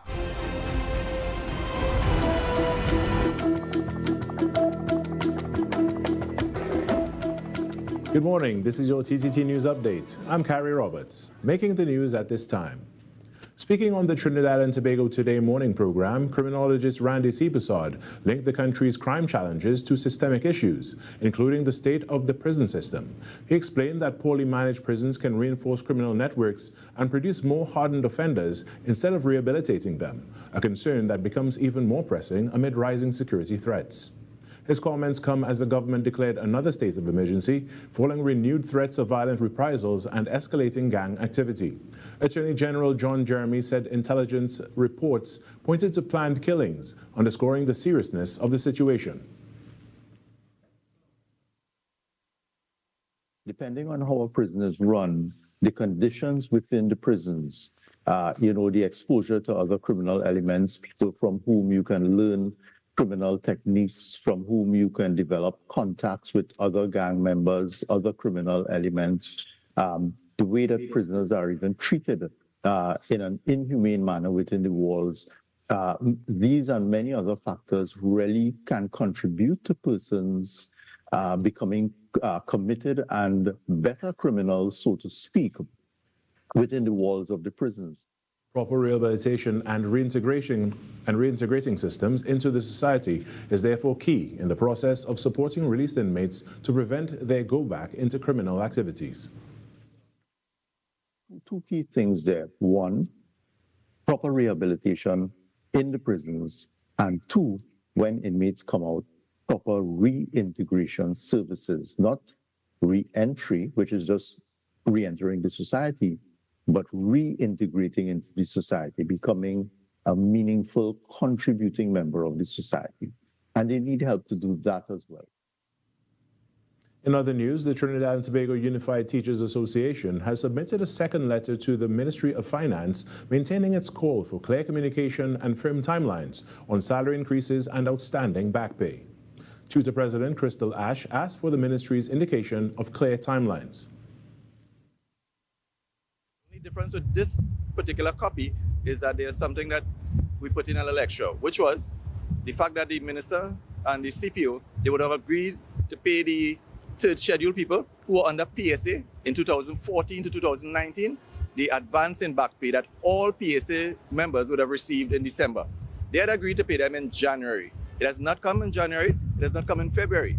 So we're reminding the minister kindly that it is due to them, it was agreed to, and they're expecting same. Mr. Ash signaled that delivering the letter by hand opens a line of communication between tutor and the ministry. We're asking the minister, because we are aware that the minister does not like discourse in the public domain, because he said that in some interview that it's say that he's getting this information in the public domain via the media. So we want to adhere to that, and we're making sure that we deliver the actual letter directly to the minister. And we want him to ensure that he delivers same directly to tutor. Via email, hard copy, no problem, Mr. Minister. We'll take it anyway. He clarified that although teachers will not participate in industrial action, they will continue to demonstrate their support for the cause. A gruesome discovery was made in Tobago on Tuesday after a body washed ashore near the newly constructed District Office of Tobago House of Assembly Area Representative Megan Morrison. Senior Superintendent Rodell Kirk told TTT News that around 3 p.m. residents reported seeing a body floating in the waters off Blenheim, Tobago. By the time officers arrived on the scene, the body had already washed ashore. Senior Superintendent Kirk said the deceased is a female of African descent. Police investigations are ongoing as efforts continue to confirm her identity. Switching to sport now, Sri Lanka women have claimed the T20 International Series against West Indies women, winning 2-0 after the first match was washed out. In the third and final match at the National Cricket Stadium in Grenada on Tuesday, the visitors chased down a target of 120 with 9 wickets in hand and more than 2 overs to spare. Winning the toss and electing to bowl, Sri Lanka restricted West Indies to 119 for 5 from their 20 overs. Chanel Henry top scored with an unbeaten 32 off just 15 balls, while Deandra Doughton contributed 28 and Stephanie Taylor 24. In reply, Sri Lanka made light work of the chase. Hasini Pereira anchored the innings with an unbeaten 52 off 59 balls, supported by captain Chamari Atapatu, who fell for 32, and Imisha Dulani, who finished not out on 34. Sri Lanka reached 121 for 1 in just 17.4 overs, sealing the series and handing West Indies women a comprehensive defeat on home soil. And that was your TTT News Update. I'm Carrie Roberts. From all of us here, have a great day. That was TTT News on Talk City 91.1 FM.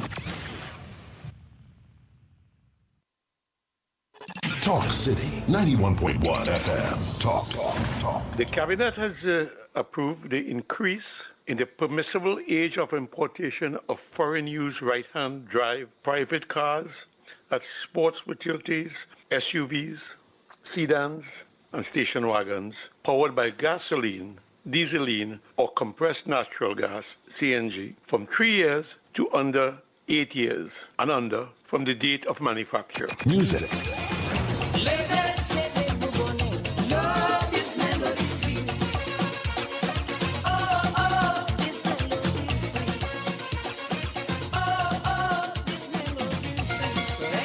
Culture.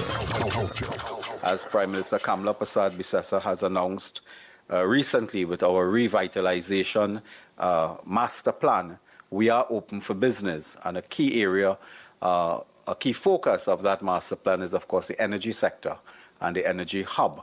And we will be open for business, not only for Nutrien, but for all other players that wish to discuss their investment portfolio with us. Engaging conversations, latest news, our music. This is Talk City 91.1 FM.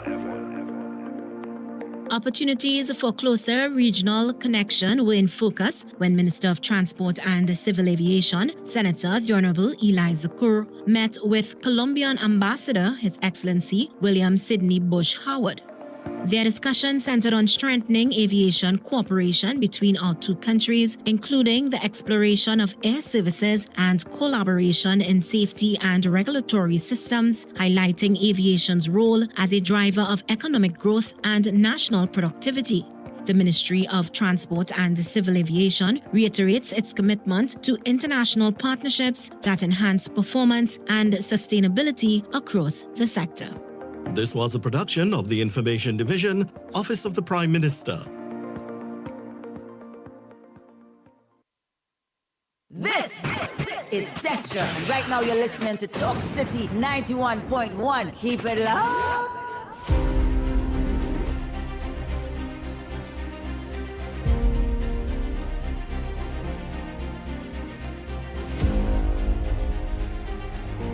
The Ground Report with Andy Williams and Lennox Smith.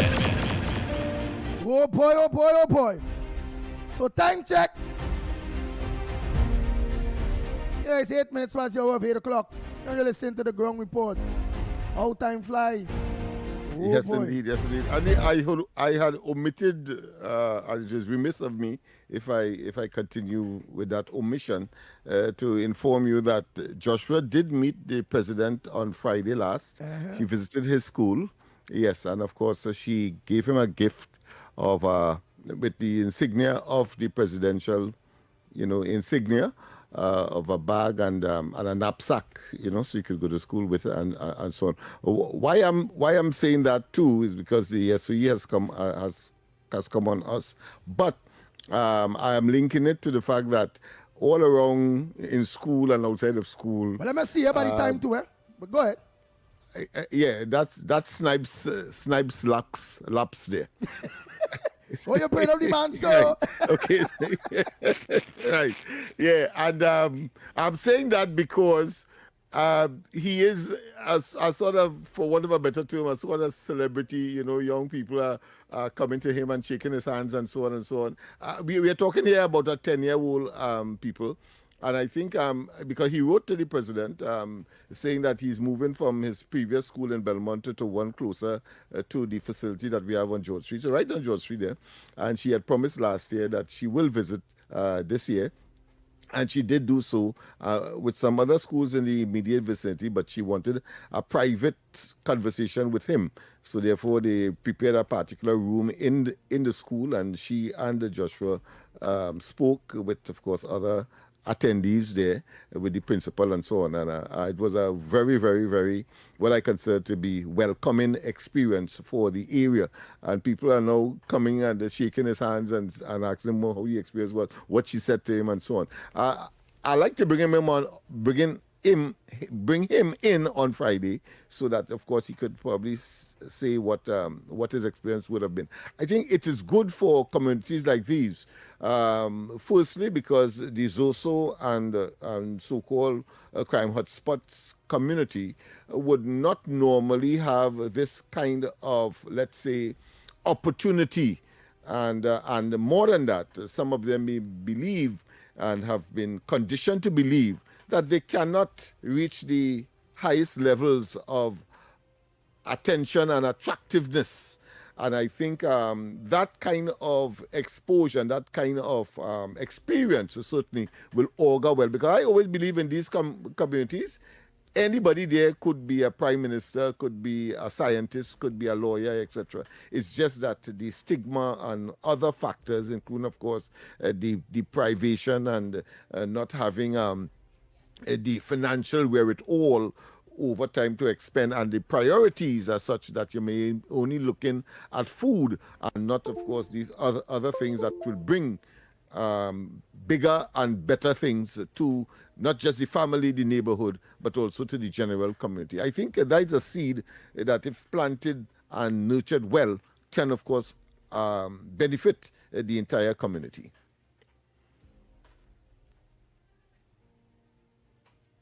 Andy? Nice.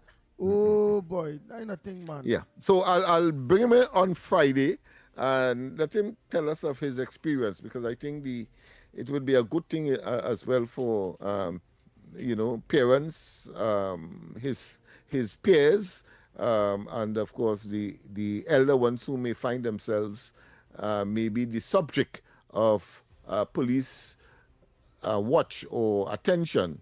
And, he probably might be able to give some ideas and so on. We need to take it from there. And again, people, I'm talking about a 10-year-old here. Nice.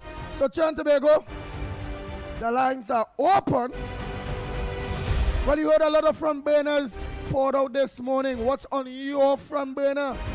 What's supposed I'm here to make the news? statement, read the statement of the Prime Minister. So when you're ready. Yeah. When you're ready. Hold on that a little bit. Oh, boy.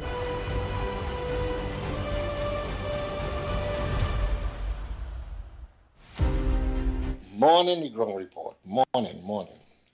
That guy, right, who live in the market to go Perseverance, he don't have to pass in front of that bar.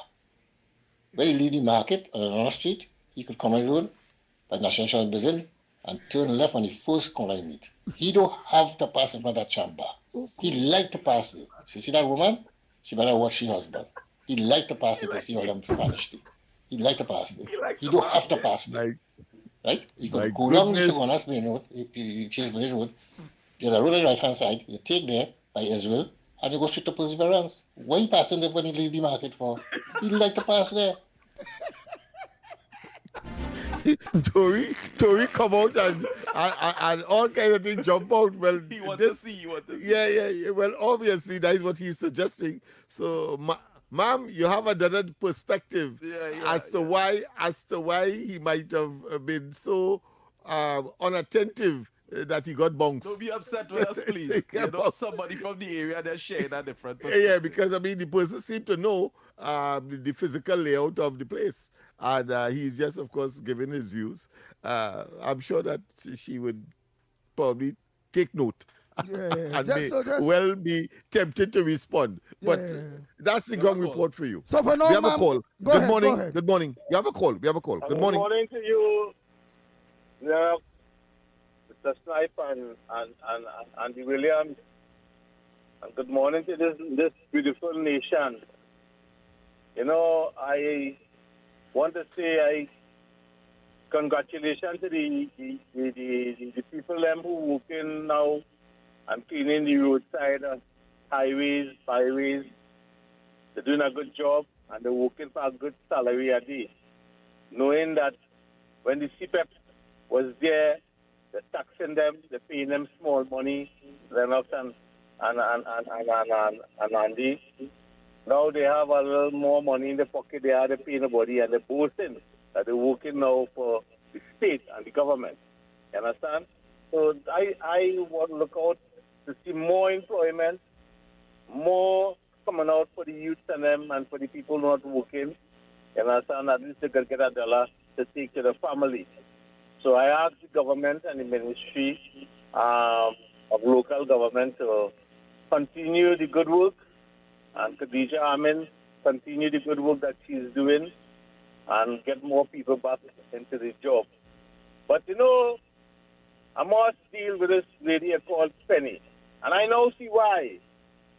That they say when they were campaigning, the same people, the one from Digger Martin that Rowley put in on the DJ, he was gallivanting on the radio. They want a penny, they want dollar. Understand? And wasting the lady. Now they're fighting for power instead of there. The PNM fighting for leadership instead of there. But you see, the PNM have a tendency to just try to make the media focus on the people and the government when they're in a position. But the real thing that's going on right now is Beckles opening her mouth and she don't know what she's talking about. Because you can't tell me your problem with the SOE when you're telling the country that the government of Trinidad and Tobago, the Honorable Kamala are saying that she is not going to be afraid of no criminal. We're dealing with them. And as according to one program yesterday, right, they come for you, now we're going for them. And the people must be vexed. So all who vex is encouraging the wrongdoing. Because when Rowley and PNM and Stuart Young and them and Hines and them was in power, what they do? They do nothing to stop the crime. They encourage stupidness. What they do? They encourage people to bully people and chastise the wrongdoing and make it right when they was in office. Okay. When Tobago was suffering, they didn't care about nobody but. Thank you very much, caller. Next caller, pleasant good morning to you. Hey, Andy, morning. Lennox and Snipes. Andy, I want to get your and Lennox's opinion, honestly, on this, what I'm about to say. Well, you know that this new SOE comes out, right? Yeah. All right. The government, most likely the protective services will be collecting more drugs and guns and so on. Andy, in my opinion, I want to see these drugs and guns being destroyed publicly. I want to see it being destroyed publicly, especially, let us say, you know, let the media come and snap whether it's being destroyed, whether it's being burnt, whether the guns being mashed up by machines or whatever. Let us see those things being destroyed publicly, Andy. Because sometimes you see the drugs will disappear and put on blocks instead of, and all sort of wood instead of the drugs. But we don't ever know what happened to the guns. What happened to the guns that they collect, Andy? You're all boasting how much guns they collect. Where are these guns? We want to see these guns destroyed, mashed up. They're not coming back into society. I want to hear all your honest opinion on this. And I'll send the same voice message so you don't have to play over my voice message. Thank you, Andy. Bye. All right. Thank you very much. Well, a very simple answer. I agree. Yeah, I agree too. Yeah.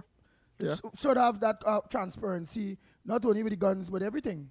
Let me all see it being. Yeah, so there's no recirculation of items that was considered to be contraband or illegal in the society, because we simply don't have the tendency or the practice to have ballistic examination in such a way, forensic, etc., that is timely and that would be very efficient in order to identify. So best you publicly display the destruction of these items so that the population could feel more comforted, one, and that the police themselves will not be surprised that such items find its way back into the society or into the criminal arena. All right, go ahead, officer.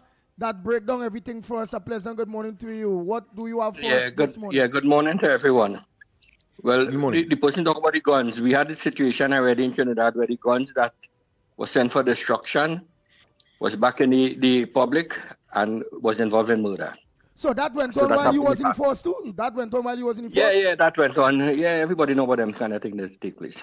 All right, but they had police was renting gun and thing. But the destruction of those guns, when it passed the evidence or whatever, and the cocaine and all this, who is in charge of destroying it, and why do they not invite the senior officers in the police service is in charge of those things? Right, and in the case of the and why do they in case of the firearm, let's go to the armory and the barracks. Let's go to the armory and the barracks. The police armory, yeah. So it don't be destroyed. They is the one supposed to handle whether destruction or supposedly whatever doing the destruction. Yeah, they're the one in charge of that. In the case of drugs, a senior officer supposed to, after the case and finished, supposed to have a public burning of it. Right, but why it is with those things there when they go in and destroy those things that the media don't be invited in order as if for democracy for people to see that those things being destroyed? Well, you see, this is what they don't have it in display for the public like that. So they have the little thing they do and it's supposed to be done. But it's a long time I have but knowing that heard about that being done. Right, but knowing, the laws is there. Right, but knowing that the people of Trinidad and Tobago know, and as you say, while you was in the police service, that things that were supposed to be destroyed went right back on the streets, meaning we leaving it to senior officers to their wins and fancy because they're supposed to destroy this and they're supposed to destroy that. Where's the account and transparency when it coming to making sure that those who are responsible for destroying those things, that they do held accountable for not destroying it or for showing that they are destroying it? Who holds them accountable? Well, to give you a simple answer to that, you have a judge rule that a person was kidnapped based on evidence that was presented before him. How come up to this day, nobody is being charged for kidnapping? How long that ruling take place? Were they waiting for a next commission of inquiries and this kind of inquiries? The judge ruled on that already. That was a crime. It come like somebody get murdered. So you sit down and you're waiting now for somebody to tell you to investigate it. You understand? Wow. Yeah. There's negligence. This is total negligence. Yeah. Wow. As one that would have been attached to the system sometime in the past, recently there was an overkill, I would like to call it. Several shells were found at the scene, but of course with TTPS's markings. How do you account for that? What logic you will apply to that? Well, they have forensic analysis. They can determine where it came from, which department. They have things now. It wasn't like in the past. Things are being registered now. In the past, they didn't have all those forensic thing in place, but they have it now. So they could determine where these ammunition came from, and remember, people have to account for it. Now, long time in the police service, if a policeman discharge a firearm and he don't want to report it, he should go and get one iPad and to give him a bullet back and replace it, or go in the army or wherever and get a bullet and replace it. Mm-hmm. Right? But you could no longer do that because the bullet, it happened in San Fernando, in the San Fernando City Corporation Police, where they say that a person replaced a bullet and he was sent on suspension, had a big investigation and thing on that. So you can no longer. Every piece of ammunition is marked, is certified, is recorded. So therefore, you could have a paper. It's supposed to have a recording of the ammunition you're getting, and the date you get it, and these kind of things. Things could be traced back, but it's not all that perfect still, because it could only really trace, like when it discharged a firearm, what gun it come from, based on the marking on the bullet and when they discharge it. So it have the forensic ways that the forensic analysis they could do for these kind of things. Yeah. Right. Now the real issue I really call for, people talking about the immigration law. Yes, there is immigration law passed by government all around the world, right? These laws supposed to be enforced by the law enforcement agencies, whether it be the Justice Department, the Police Department, to ensure that it is a thing. However, there is an agreement signed with United Nations that when people in other countries have problem, they could come in your country and claim asylum or refugee. But it is up to the government to ensure that it is proper asylum and proper refugee being claimed. Right? Take for instance, people came to America. But in coming to America, they pass over 3 and 4 different countries. And then when they cross the border in America, they claim an asylum. Why they didn't claim in the other countries that they went in, like Canada, Mexico, and other, I could name other countries that they went in before coming to America. Right? You're supposed to claim asylum in the first country you land in. Not you pass over to 3 countries and then come to one country and say, well, you claim an asylum there. That come like that. You understand? Yeah. Mm-hmm. Oh. Right?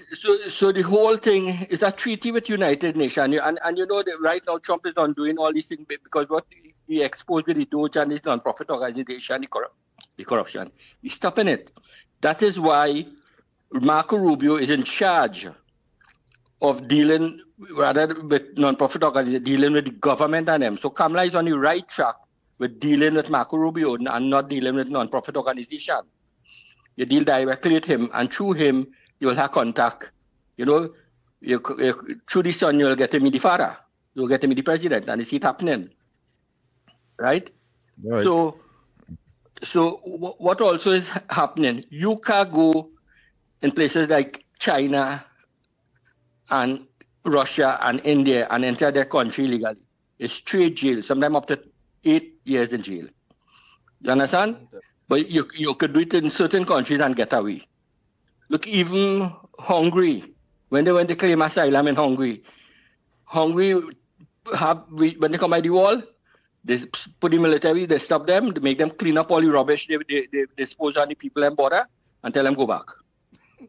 Hungary did that. This is why the European Union is against Hungary for not accepting refugees. You understand? So you have to pay attention to these things that are happening. Well, there is laws, and people not obeying it, not enforcing it. So do you believe that the government have its power as a sovereign nation to deport back all them there, whether UN or what? The government of Trinidad and Tobago could deport them back, them, and send them? Well, based on the UN law, the people have a right now, because they come to Trinidad, to make the case to say, well, why they can't go back Venezuela and why they should stay in Trinidad. You understand? And then if they are there, United Nations supposed to send aid to Trinidad to assist in maintaining them. I wonder that is what United Nations. He is right on the button. But what we have seen, however, is that the United Nations Refugee Office has pick up itself and has hightailed out of Trinidad. Because you know why they have been exposed. Do you know that United Nations, this is thing I investigated over the years. United Nations based something have been used by certain terrorist organizations to attack certain things because it is a soft way of doing things and nobody will attack them. United Nations, the Red Cross and these kind of things. And all this thing now is being exposed that Donald Trump have been cutting out funding for some of them because of that. Okay. You understand? Yeah.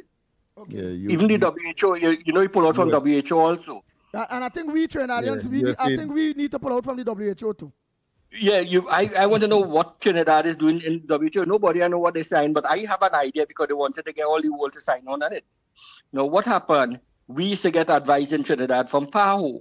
PAHO is we health advisor. All in a sudden, they bring the head of WHO. He have a very, very interesting past, right? Because he is not a medical doctor. And if you know his history, you realize that he should be in no position to be no high office. You understand? You could Google it. All the information is there on Google. If they still have it up, you could get the information if you want. So he's not a person supposed to be in any position in charge of anything. And here it is, he wants to be in charge of people's health. I am saying that it's time that the Trinidad government expose what treaty they signed and why they have to pull out from it. And next thing I want to tell you, do you know that Canada about 2 weeks ago said that they're not going to release any information about COVID until the next 12 years? No, you know I'm not aware. Do you know that Pfizer wanted not to release anything for 75 years? Huh? According to them?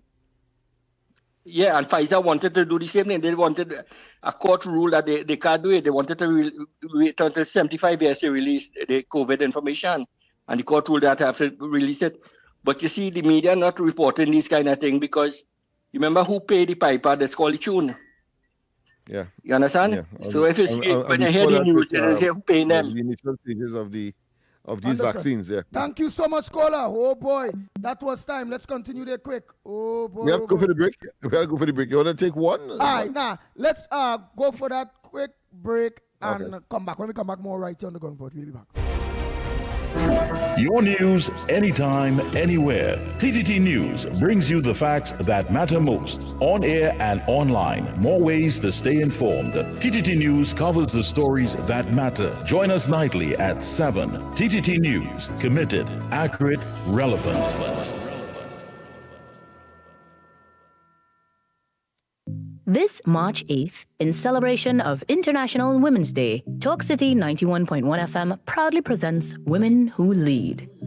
Imagine a world free of bias and discrimination. A world that's diverse, equitable, and inclusive. A world where women's achievements are celebrated and their voices amplified. For over a century, International Women's Day has championed gender equality, and the journey continues. Join us as we highlight powerful, inspiring women who are breaking barriers and shaping our future. Women Who Lead, launching March 8th on Talk City 91.1 FM. Together, we can forge gender equality. All you ever notice how water is part of everything we do? From singing in the shower, to washing the car, to cooling off after a long day.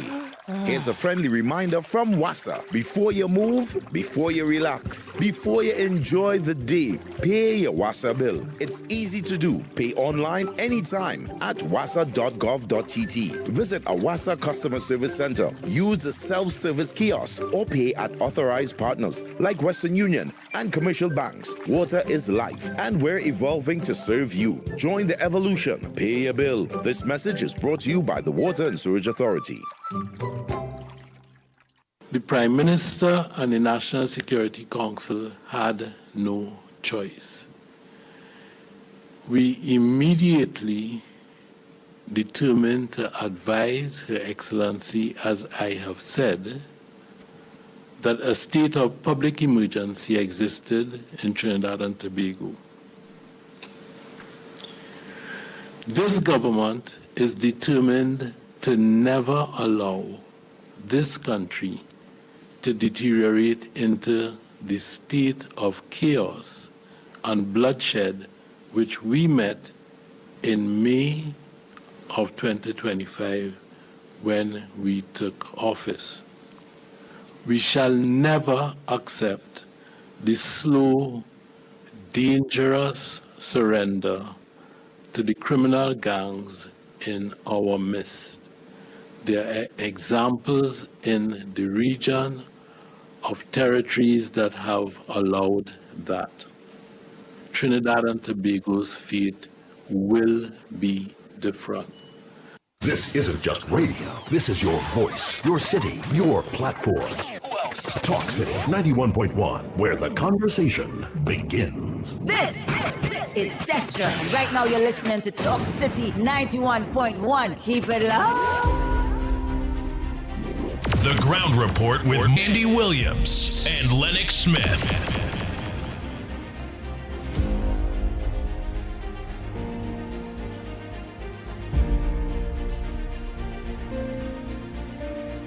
Morning, everybody here. So the Attorney General's speech regarding the state of emergency says a lot. It says that the government recognizes that this is a problem of incursion, gang incursion that happened several years ago. So we have Venezuelan and Colombian gangs in Trinidad and Tobago, which completely changed our criminal activity here. The organized crime around the drug trade is now very different. It is South American. It's MS-13. It's Trinidad, right? And even our local gangs had to step up their game, become equally brutal and vicious in how they do things, and heads and arms and so on showing up in public. right? So that unique difference is as a direct result of us allowing first illegal immigrants from South America and then legalizing them. And our borders remained porous for a long time, largely because the former regime did not secure them when they had all the assets to secure them, especially the Damien vessels that the People's Partnership bought. Those vessels, those 12 vessels, should have been able to secure our borders, and they was simply not used. I have had that as a pet peeve for a long time. What we have now is the end result of all of that. So how do you fix it? Well, you engage in war. Look at what the Mexicans are doing now. Look at what El Salvador did, right? You engage in war. This is a war. This is not crime, really. You have to engage in war with these people. The Americans are already helping us by basically looking along the north in the Caribbean Sea and the east of the Caribbean, of the Atlantic side of Trinidad and Tobago. All we have to do is lock down the Gulf of Paria and the Columbus Channel down south. Once you've secured that, nothing can come in, no more new drugs, no more new gang members. You go on a blitzkrieg, lightning war. You be brutal. The point of a state of emergency is to temporarily suspend rights so that the police and the defense force can do things that they normally can't do. Grab them up. Any international whining, the world has changed. All right? International whining and winching from the UN should not bother us anymore, even CARICOM. We need to be brutal here, just like El Salvador. We need to do things a little different because it's war. Grab them up and hopefully they resist. You all know where I'm going with this. But of course, if they don't, you arrest them and bring them before the court. And I also would say there should be mass, once you're caught up in this and you're a foreigner, there should be mass deportations, right? This is the way we need to do it. And we need to be absolutely ruthless and brutal, treat it as a war. That's the whole point of a state of emergency. I hope that's what they do. In fact, I'm sure that's what they're going to do. They're going to ask the Americans for help, especially around intelligence, because the Americans have their drones flying over already. Those things can read your number plate from thousands of feet up and miles away. They can even listen in on telephone conversations. Use those assets. Ask the Americans for help. They will help you. So don't be surprised if that's what happens, because I'm sure that's what the government is about to do.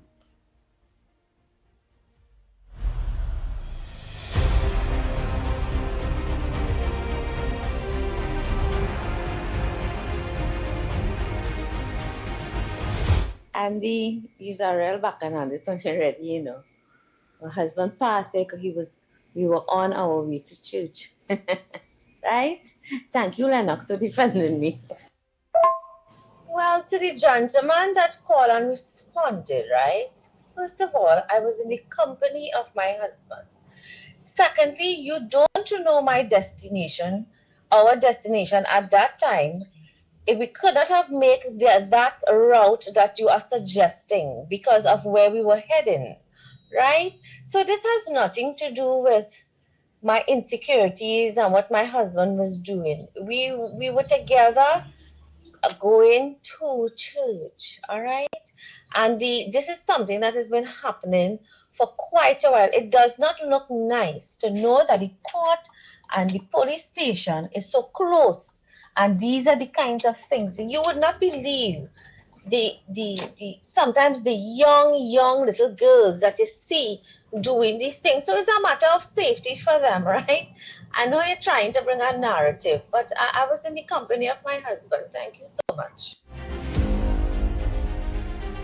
Bang, bang, bang, bang, bang, bang, bang, bang. Oh, Lord. Oh, Lord. The Ground Report with Andy Williams and Lennox Smith.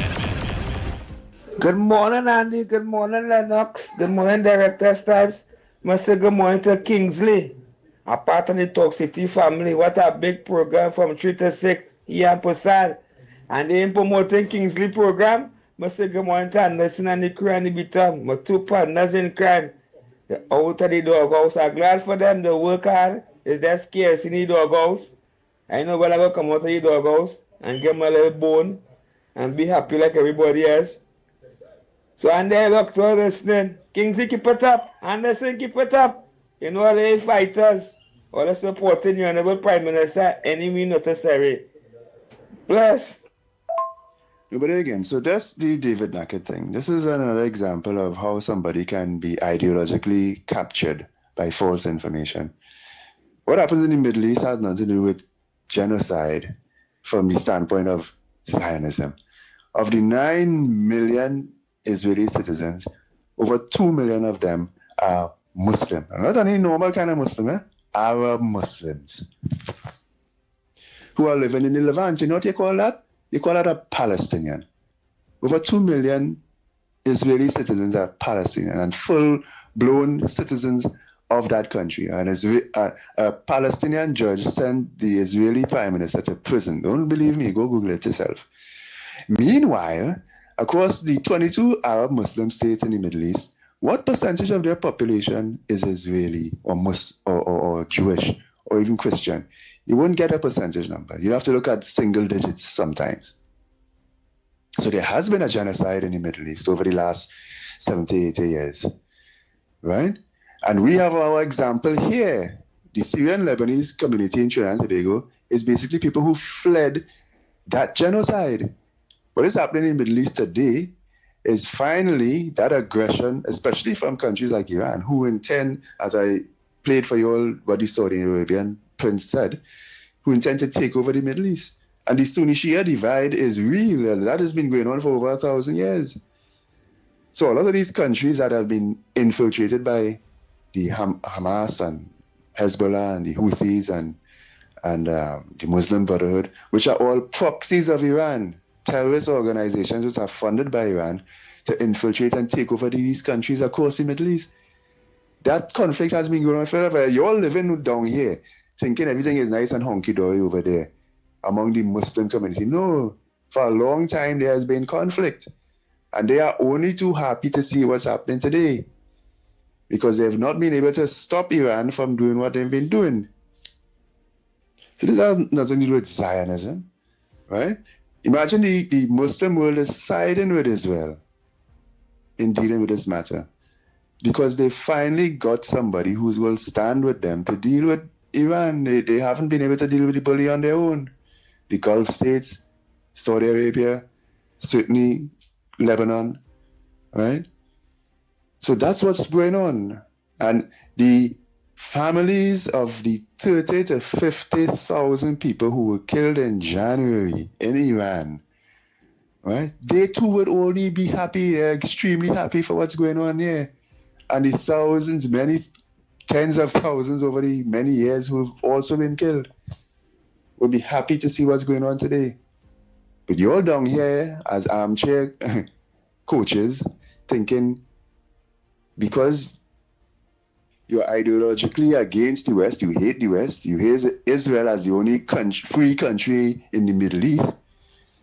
Because you are ideologically against that, you want to side with Iran in this matter. Well, yesterday Andy used a phrase, boy, and it's a powerful phrase, the right side of history. You are not... Andy, morning. Lennox, morning. Snipes, good morning. Andy, you and Lennox in particular, I want to hear your opinion on what I'm about to say. Now, you know, concerning, well, the SUA and so on, and, well, there'll be a lot of more, how to put it, reads, if you want to put it in that way. But what I want to ask you all, the different things what the government will be collecting, police and so on, like guns and drugs and things, I believe that these things should be destroyed. You done made a contribution on that. You did tell me I could don't play it. Let's continue quick. Pleasant morning to the ground report. Andy Williams, Lennox Smith, and Mighty Kerr. Wherever you are, thank God, the Almighty God, that He brought you all back out safe and your family over your family through the night to keep you all safe as well. But thank you all for a new day that God has made. I want to tell Beckles or Penny something. But you want to run on media. Every day on the media talking about Kamala. All you, you know what I'm telling you? All you so get disappointed in life. All you thought all remain there forever and drain the treasury. I want to keep a meeting, but you already go right down and ask all of them what to do with the money that passed through their hand. What to do with the money, give a count for every cent. And when you say ask, I want you to ask the man they call, who likes to talk plenty like a parrot, Gary Griffith, what become of your young stepdaughter, where she is? Right? You're invited in everything Alexander do and everybody do. You're not in government, you know. Or you're walking around like a machine. Try to get something to do now. Penny, let me tell you something. All you destroy this country. All of you. You know that. All you come like all you innocent. All you guilty and all you guilty and all you trembling. Right? Because you know what they all name will come up with Donald Trump. Right? So cool yourself now. Take a rest now. Go and spend some days somewhere, enjoy yourself. Every minute you're on Kamala. Kamala is educated, she knows what she's doing, she's not stupid. The UNC government is a brilliant government. All you destroy everything. All you set a demonic, PNM, Lucifer, children and grandchildren. And Lucifer himself, say you're hungry, you want to have food. Mash all you. All your opposition and the supporters. And this government not listening to all, they don't want to advise somebody. The intelligent know what to do. All you can say what all they want, they don't take all, they don't need all it to support them in parliament either. So, get your hands. Since I small, I have known of people and heard people talking, big people talking, that they're going to these countries abroad. Some of them were even in the what will call it, boy, these small islands nearby to live, but they didn't go getting passports. Some of them, most of them went hiding.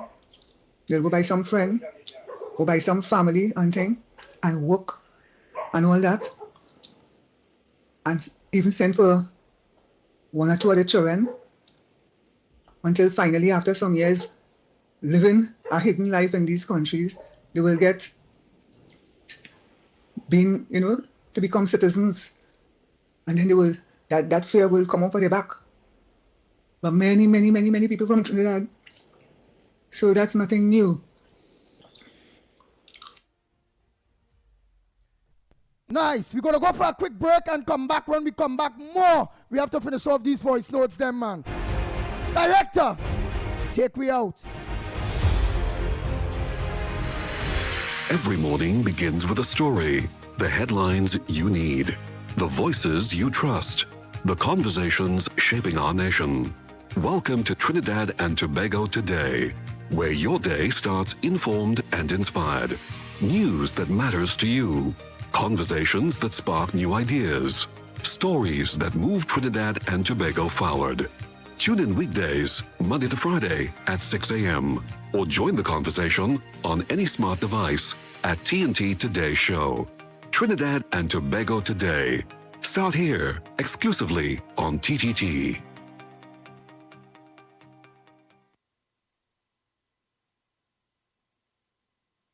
Talk City 91.1. Thought-provoking conversations, bold perspectives, voices you trust. Talk City 91.1. Bigger, bolder, and more powerful than ever before. Yes, Talk City 91.1 FM. A brand new era of talk radio is here. With voices you know, trust, and respect. Get ready for an all-new lineup of the very best in talk. Andy Williams, Lennox Smith, Stephen Reese, Mr. X, Derek Charbodi, Roland Stewart, Sharon Farfan, Sudath Prasad, Heavy Duty, Alex Asing, Karen Francisco, Cherry-Leen Lewis, Short Pants, and more of the voices shaping the national conversation. From hard-hitting current affairs to real community issues, culture, politics, social development, and the stories that matter most to you. This is where Trinidad and Tobago comes to talk. It's all good right here on Talk City 91.1, where we're going to give you something new, something hot every day, Monday to Friday. Listen on 91.1 FM and connect on Facebook, YouTube, and TikTok. Talk City 91.1. Your city, your voice. Your stories, your communities, your country. TTT News is everywhere, on the ground, across Trinidad and Tobago, and on every smart device. TTT News, nightly at 7. TTT News, committed, accurate, relevant. Imagine a gender-equal world. A world free of bias, stereotypes, and discrimination. A world that's diverse, equitable, and inclusive. A world where differences are valued and celebrated. This March 8th, in recognition of International Women's Day, Talk City 91.1 FM proudly launches Women Who Lead, a powerful feature highlighting dynamic women who are breaking barriers, leading with purpose, and shaping our nation's future. Tune in to Talk City 91.1 FM starting March 8th for Women Who Lead, because when women rise, we all rise. From the road to the radio. Talk City 91.1. Any views or opinions expressed on the Ground Report are solely those of the hosts and callers and do not represent the views, policies, or official position of Talk City 91.1, its management, or affiliates. This is Destra, and right now you're listening to Talk City 91.1. Keep it locked. Nice. Oh boy, oh boy. Well, we only have approximately 8 minutes, eh? Time check. Yeah, it's 9 minutes to the hour. To 10 o'clock. To 9 o'clock, in fact. And you're listening to the Ground Report. Let me just finish off because still has Santa Cruz voice note to finish off too. Oh boy, all those voice notes, and then we get them off our hands. Nice. So we probably could say now that we will read the statement from the Honorable Prime Minister on the whole question of the reinstatement of another SOE. I don't think we will do justice because we won't have enough time. Yeah. Not only that, I breaks in that, you know. You realize that the pitbull breaks in that because again, I know that thing the headline and we fighting about something. That decision done made, the Attorney General to me deliberated on that fairly fine. And what will we do? The Prime Minister. Yeah, but I think coming from the horse's mouth gives it greater credence and legitimacy because, of course, she is after all the head of government and the Prime Minister, and therefore I think we owe it to her to owe it to the public to, of course, hear from the Prime Minister herself. But we have different views. But as I said, we would conclude that we will deal with that tomorrow instead. Yeah. Oh boy. Where my Santa Cruz voice not going there now? Where the hell? Let me play this one by the time you had it quick then. No, but again, I disagree strongly, Lennox, not about fear of reprisals based on the rules-based order of the United Nations. When we're talking about migrants and allowing migrants to come into our country, the rules-based order of the United Nations is collapsing. And it is so because they've allowed themselves to be captured by China, to be used as a weapon. So in a lot of the recent things happening in Venezuela and so on, China has used its influence, certainly in CARICOM and other parts of the world, even parts of Europe, countries they've captured, to speak against what the Americans did in Venezuela and what they're doing now in Iran, because those are China's partners. So the rules-based order has been falling apart. It has certainly been captured for a long time. The WTO, definitely. All the trade violations that China generally engages in, and countries would bring their grievances. When it comes time to vote, they have the influence of all these little islands all around the world to vote on their behalf. That is what the rules-based order has become. The United Nations is captured, and CARICOM is captured, and NATO isn't far behind. So these things are going to fall apart. These institutions are going to fail. And certainly because the Americans are pulling out their funding, I mean, the WHO, what they did in COVID, the atrocity that the WHO did in COVID, again to protect China. Trump said, no, I'm pulling my money out of that. Right? So the rules-based order is collapsing. And what we need to be doing is forging bilateral arrangements with ideologically aligned countries in the region and otherwise. And that will be our bloc who would stand against whoever wants to. You could sanction me if you want. Sanctions just means I don't want to deal business with you. No problem, I'll do business with somebody else. we certainly will be able to deal and do business with the Americans. So no, don't be afraid of rules-based order. And as far as the migrant situation here, it cannot be that 200,000 plus illegal migrants in a small country like this is good for it. Good morning to you, Lennox, Mikey, Snaps, and to everybody out there. I heard the lady asking about Long Circular. Yes, he's okay. I keep in touch with him. He's okay, but he's no longer in Long Circular. He's now living in Princestown. And he's okay. He's okay. But I'll next time I speak with him, I'll let him know that you were asking for him. Take care. Good morning, Andy. Good morning, Lennox. This is the mother of all of SOE. We have the whole bigs. Because I find the commercial now, police really running by the Attorney General, by the Prime Minister, they call state emergency. But we pay a lot to go and do the work out there. All they know the criminals. All they know them by name, by number. Go and root them out in the community. Stop using state emergency. We know the Joseph Bill failed. The PNM supporter base. Then know what betterment in the community. Go and root them out. Don't try to make my Prime Minister look bad with that state emergency, like 3 state emergencies. Some now come out of this, you know. Pigs are going to look up, you know. Yeah, and they must say good morning to my partner in crime, Kingsley, Anderson. I'm glad for my brothers and them, man. Anderson, happy. Kingsley! Yeah, and Talk City family and then Andy Williams and promoting your program if you are Posad. I say number one supporter. I know where you come from. You come from far. Why you only want to bring me back and I'll so right through so. But right through you only think about Andy and promoting Kingsley program and this one program. Everybody know Trinidad and Tobago. On an evening now, on the flagship, you're gonna get Sudat Prasad and Kingsley. And right after that, yes, heavy duty is not there. With Sudat Prasad no more is Kingsley and Sudat Prasad. And right after that, you're gonna get from 6 o'clock, you're gonna get heavy duty with David Welch. I don't know David Welch.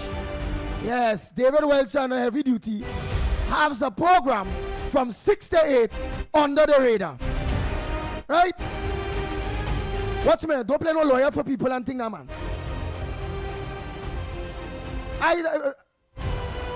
That program had to pay me away. I mean, I work hard, build my reputation, like Diego Maradona, like Brian Lara, like all these people.